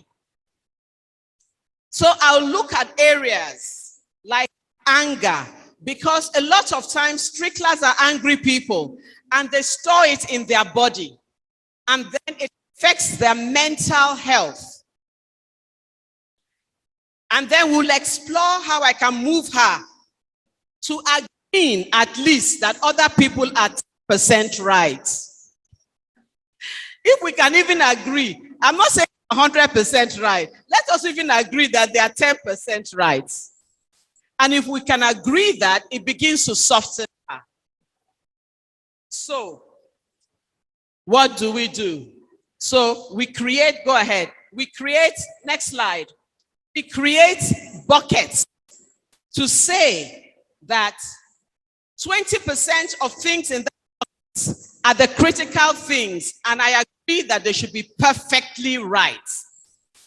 But 80%, where good enough is good enough, let it be like that.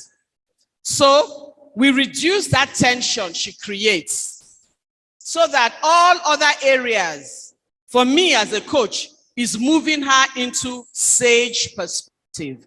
And moving her into sage is we begin to find solutions for her problems. The impact of childhood is important. And Dr. Alagbe has spoken about that. A lot of speakers have spoken about that. That maybe Sarah was a child that her parents expected perfection from her. So she was a perfect child. So that she has carried into adulthood. Next slide. So I will review the impact of her childhood and see how she can acknowledge it, see it, and then move away from it. So Sarah has, kind of stored up these negative emotions, and it has become a part of her without her realizing it. So is negative for you? Yes or no? Is negative emotion good for you? No, it's not. But it is useful. Next slide. Is pain good for you? So why do we put our hands on a hot burner constantly? Why do we stay in the negative state constantly? You see, pain, next slide, only important and good for a second. Just like your hand on a hot stove, but you take it away. It is a trigger that tells you that you are in negative emotion and you need to calm down. And that's where the techniques like the breathing techniques help you. And you don't have to meditate for that. You can learn to do it even when there are lots of people around you. The breathing exercises are good for you. The sound exercises are good for you. The visual exercises. So whichever one you study, learn, and use. Some people like to clench their fingers. Some people rub their fingers. They feel the ridges of their fingers. It calms down. You have to find a technique that calms you down. When you're angry and is on the hot, this technique, move it.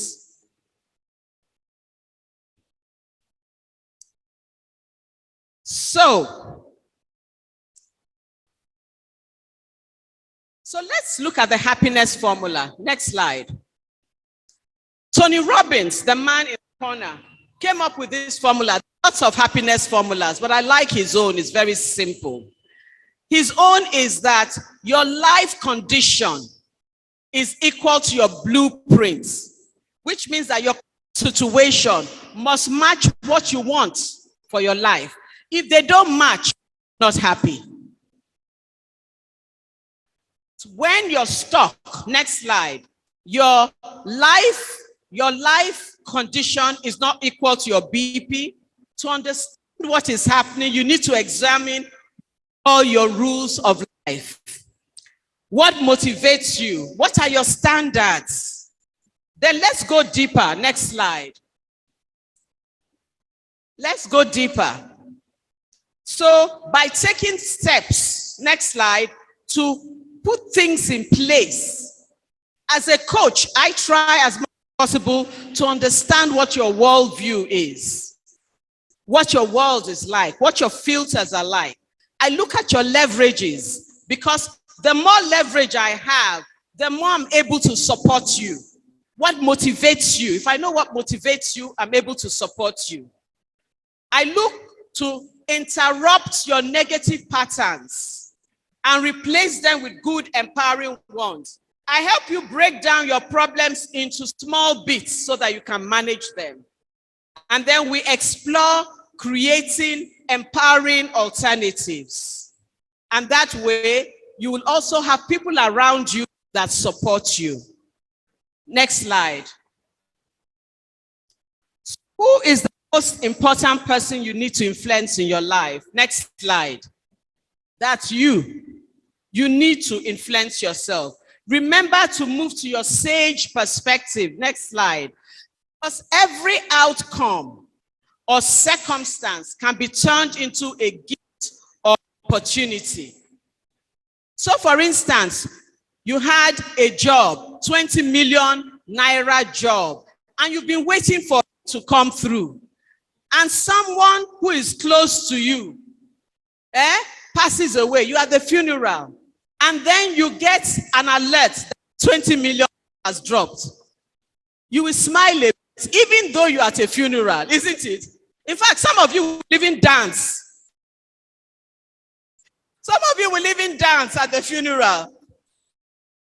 But this is to show that we are in control of our emotions. So, next slide. We all have superpowers. What is your sage superpower? Are you someone that empathizes? Do you explore ways to move things forward, be innovative, navigate issues, activate your ideas?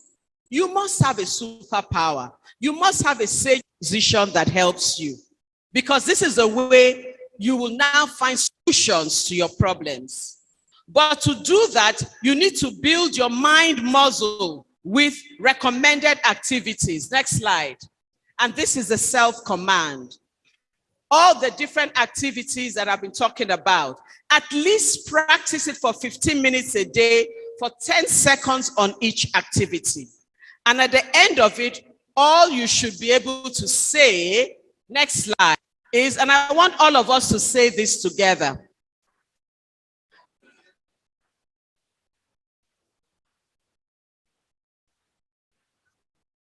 That's right. I'm in charge of how I feel.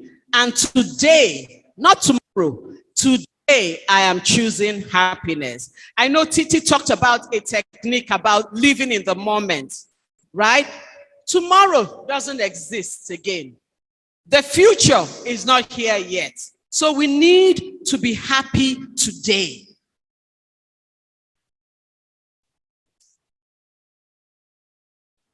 So, next slide. So, don't give up. Don't ever give up. Next slide.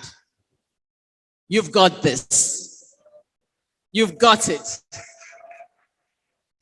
You have it. Your life is in your hand. Choose happiness. See you at the top. Thank you.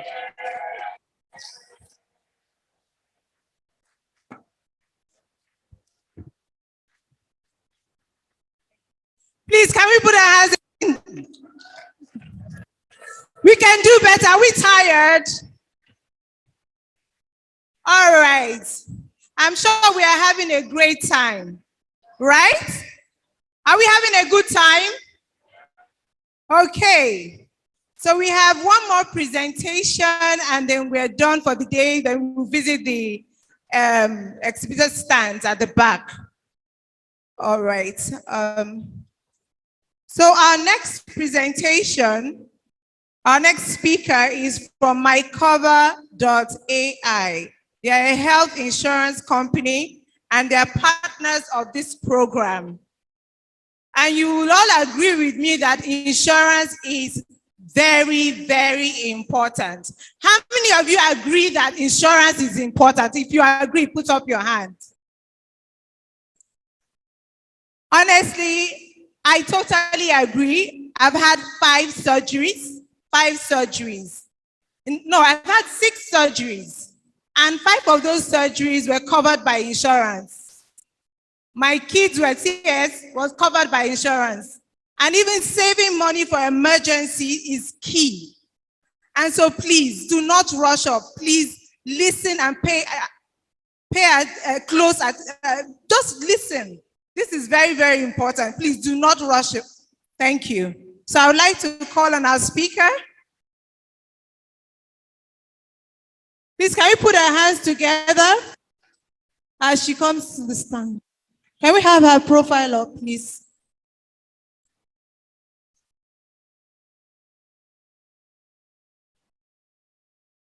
Miss Temitope Ojomuyide.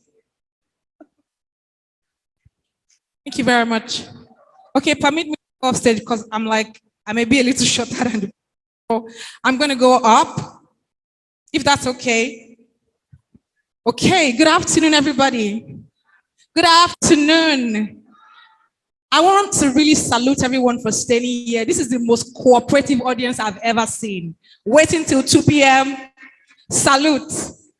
Okay, thank you, everyone. My name is Temitope Ojomuyide from mycover.ai. We're an insurtech company, and we are democratizing insurance. But before I go, I want us to jig up a little bit. So I want to do like a quick rap rhyme session. So when I say bloom, you say body. Do we get it? So when I say bloom, you say, when I say bloom, you say bloom, bloom, bloom, bloom. Thank you, everyone. Give yourselves a round of applause. Thank you very much. So the topic I'm speaking on today is planning for health expenses ahead of emergencies. I know you've watched a lot of slides today. You've had a lot of doctors speak to you. So I'm not going to bore you with my slides. I'm just going to go right to it and tell you why you need to plan ahead. Now, if I ask you a question, what is the most important thing to you? What is the most important thing to you right now? Sorry? Can I hear you? Are you trying to humor me or you're serious? Are you serious? Are you serious? I love this audience. Thank you very much. Your health. And you know, when we're in school, they used to tell us that health is wealth. Health is wealth. Health is wealth. Is that correct? It's because a healthy person is a wealthy person. Why? Because statistics say that an average Nigerian is one illness away from poverty. And it's the truth. It's the truth. If you're not covered by insurance, one illness, one medical emergency, all your savings gone. And in our normal religious manner, we say what? God forbid, right? I know you didn't say it, but you said it in your mind, like my savings will never be gone in Jesus' name. My savings will never be gone. But the truth is, one surefire way to prepare for medical expenses is to have a health insurance plan. Ask your neighbor, say, are you covered? Come on, say, are you covered? Are you covered? Say hello, how are you? Are you covered? That's the truth. Because what insurance does for you is to provide a coverage. And the truth is, can I run a quick math class? Can we do a quick math class? So we can see the difference between a covered person and someone who is not covered. Now, a lot of parents are here today. I will know that immediately kids resume school, they mostly come back with allergies, catarrh, cough, because they go around touching things around. Am I correct? Now, if your kid comes down with catarrh or cough today, and you're going to the hospital the very first time, you have to open a file. Is that correct? You have to open a file. How much does that file cost? Anything? How much? It depends. That is said it depends. But minimum of what? 5,000 naira. Am I correct? Am I correct? Is it more than that? Maybe around 5,000 naira. Now you pay that to open a file at the hospital. You see a doctor. You pay for drugs. You are spending roughly 10,000 naira. Am I correct? Am I correct? Now, that 10,000 naira, did you plan to spend it to do that kind of emergency? You probably plan to take them to ShopRite on Sunday, sit down, eat, and relax. But that money is gone. And you have to spend it. There's no shortcut around it. Am I correct? So getting a health insurance plan is in fact, is a wise way to make sure that you keep your expenses where it should be. I'm sure a lot of parents here are trying to save up to buy a new car for the family, to buy a new house, and you don't want to put that savings on a surgery. You don't want to put that savings on admissions at the hospital. So what should you do today? You should what? Get covered. Say get covered. Say get covered. I like that guy. He's saying get covered, get covered, get covered. Do you understand me? Now, the truth is, emergencies, nobody can really plan for an emergency. Kids play around. People go about their day-to-day business. And anything can happen. Again, God forbid, right? I know you're saying to me, nothing will ever happen to me in Jesus' name. I get it. But emergencies happen. Nobody can really plan for it. But with a health insurance plan, you know that you are what? You are what? I really love you guys. You are giving me vibes. I love it. You are what? You are what? Oh my God. You guys are showing me so much love. I love it. Okay, so why to get a health insurance plan? Because medical expenses, emergencies can happen at any time. Are we together?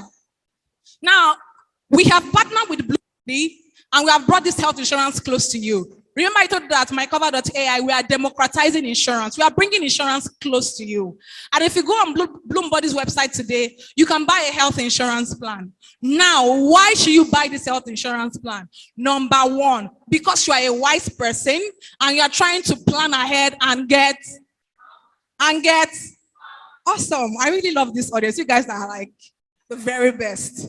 Okay. So you should get a health insurance plan today because you want to get covered. That's number one. Number two, because you want to save and use your money for what you saved it for. You know, there are two things. You can save and you can also You're also praying to use that money for what you saved it for. Am I accurate? Am I correct? Because a lot of people, there are a lot of savings platform. Some people save their money in dollars. And God forbid, the thing about an emergency is your head is in one direction. How do I save myself? How do I save my child? How do I save my husband? How do I save my mom? Nobody's thinking about, going to that vacation in the Bahamas. You want to just take every money you can get and pay for that person. But because you have a health insurance plan and you know that you don't have to worry. So what do you get to benefit when you buy a health insurance plan today? The first thing is an average Nigerian or most people need cover for primary care. What is primary care? Treatment for everyday illnesses like malaria, typhoid, fever, and the likes, right? You have coverage for secondary care, which includes eye care and dental care. You have coverage for 26 different types of surgeries. Are we still together? Say stay covered. Stay covered. Now, I don't want to turn this into a biology class, but I'm telling you today that our coverage ranges from primary care to secondary care to surgeries to antenatal care and delivery. Mothers, say, I hear you. Mothers, say, I hear you. As of today, we have up to 13 babies that have delivered since we started in 2019. It's not, thank you very much. It's not that I'm trying to sell to you what does not work. I'm not trying to even flatter you. It's the truth. I mean, the compare was saying that she's had 6 surgeries and 5 were covered by a health insurance plan. Now, surgeries are not cheap, and I'm not wishing that upon anybody. But the truth is, a health insurance plan helps you to save a lot of money. I mean, how does it feel walking into a hospital and walking out without paying a dime? How does it feel? It looks like a dream, right? It looks like a dream. Who has ever experienced that? Who has experienced that? Thank you, ma'am. Who else has experienced it? I want you to experience it. Say, I want to experience it. I mean, you like to be spending money. Do you like to be spending money? The only time I want to be spending money is at your daughter's wedding, when you are spraying, your child's birthday. That's the kind of money I want you to spend. Not forcibly bringing out money at the hospital. Now, here's where I'm going. When you get on Bloomberg's website, you can buy a health insurance plan today. And because you are here, the plan is 2,500 naira, but today we'll be selling it as 1,600 naira. Does that sound good? Thank you so much. So, I mean, I know that you've heard a lot today, and I don't want to keep you any longer. But again, to the point of this topic, for you to be able to plan ahead of medical emergencies or medical expenses, the sure way is to what? The sure way is to what? The sure way is to get what? So, I'm enjoying you all today. You have a business, you are a parent, you are a single Pringle like me, you are a tech bro or a tech sis. Don't say, I'll just sleep and wake up. I'll just eat and wake up. Like all the doctors have told us today, you need to take care of your body. And things can happen. You may fall ill. When you fall ill, what happens? Your health insurance plan helps you to get. So if you are here today, you are here, you sat down through the entire time of this program, I'm enjoining you to get a health insurance plan. It's for you. It's for you. A lot of us are saving money. Some of you are saving money to jackpot. Right? Right? Don't worry, I won't tell your pastor, right? Okay, and God forbid, you are saving that money to relocate, and there's a medical emergency. What's on your mind? Is to save the person who is in the emergency. But you don't want to spend that money on a hospital bill when you can get. So I'm leaving with you with this final piece. If you are here today and you don't have a health insurance plan, all the risky you. Inugo, are you getting me? It's very risky. You need to have a health insurance plan. Nobody wishes to have any accident or to have any emergency. We've heard a lot today about keeping fit, staying healthy, mental health. Do you know that even when you hear about a bill, your BP can shoot up? You're like, 650,000 naira. Where am I going to find it? Your temperature is rising. Like your mental health even loses balance immediately you hear a bill. It's the truth. So why take yourself through that mental stress if you can get,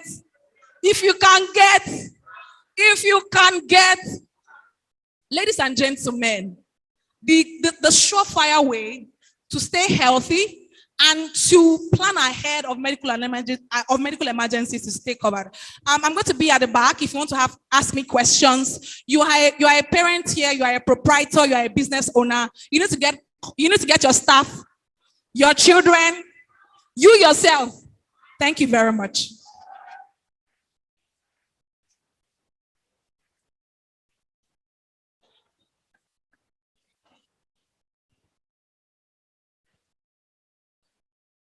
Insurance, insurance, insurance cover. All right. So we have come to the end. We don't want to go home. We want to continue. Do we want to continue? All right. So we'd like to thank our sponsors. I would like to start by thanking MyCover.ai, the health insurance company and partners of this program. I'd like to say thank you very much. Please remember to get your insurance, okay? All right. Then we'd like to thank Nigerian Bottling Company, NBC, the providers of the bottled water. We thank you for refreshing and keeping us hydrated. Thank you very much. I'd like to thank GSK Pharmaceutical Company. Thank you for the dental product giveaway. I'm sure some of us received some dental products. I'd like to say thank you very much. Signal ADOC, Vital Signs Monitoring. Thank you for the 20% discount on your app subscription. Thank you very much. Please, can we put our hands together for all these people? We would also like to thank Pediatric Partners. We'd like to thank you for the free blood pressure monitoring exercise. They're at the back there. We'd like to thank BioViva, a holistic spa company.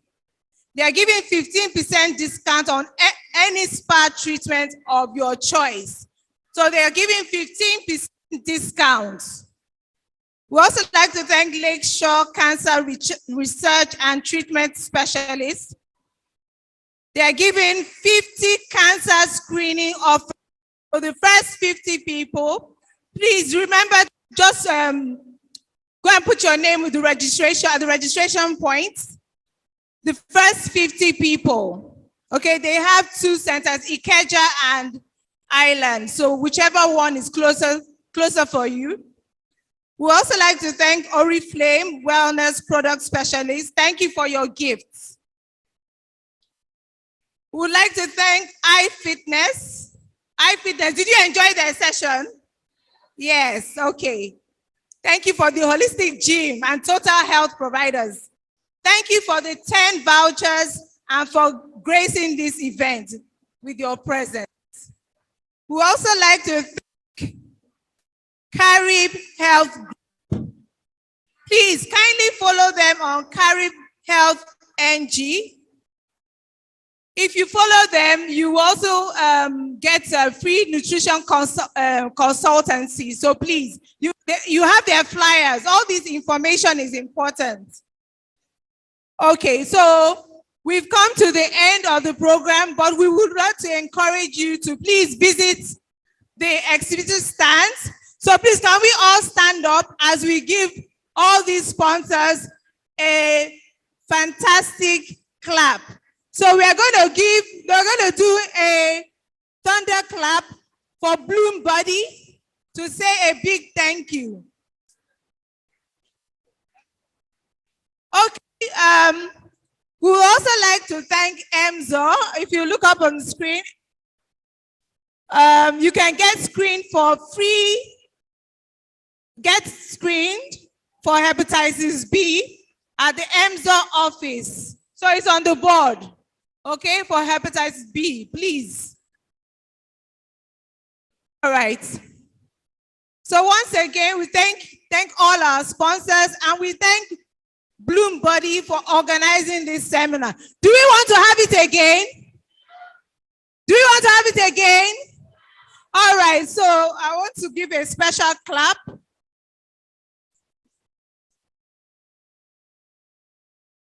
Please do not leave yet. Hello, everybody, please. Let's come together as we give them a clap, a team clap. So when I say the clouds are setting, we're putting our hands together, please. Once I say it's drizzling, we start to clap our hands. Once I say thunder, we put it together. And once I say bloom body, we stamp our feet. So are we ready? The clouds are setting. The clouds are setting. Please, let's put our hands together. And it is drizzling. Louder, louder, louder. Thunder, thunder, thunder. Bloomberg. Okay, I missed it. Thank you very much, everybody.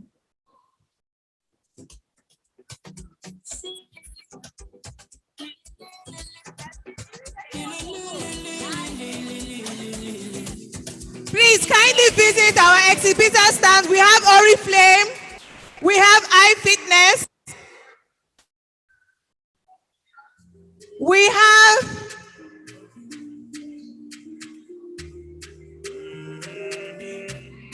Balviva. Please visit the stands. JSK. Ask your questions. Please also network with our speakers as they are leaving. Don't forget to ask questions. Kindly visit our website.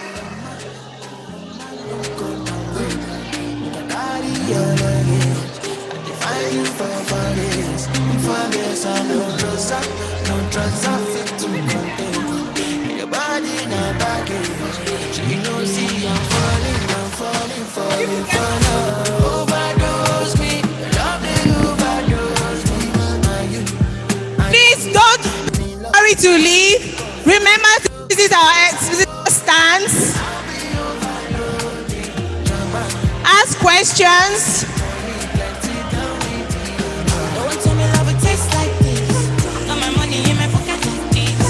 Please visit. We have JSK. We have Oriflame. We have Balviva.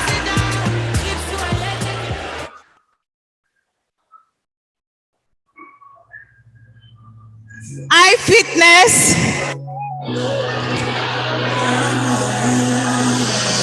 MyCover.ai.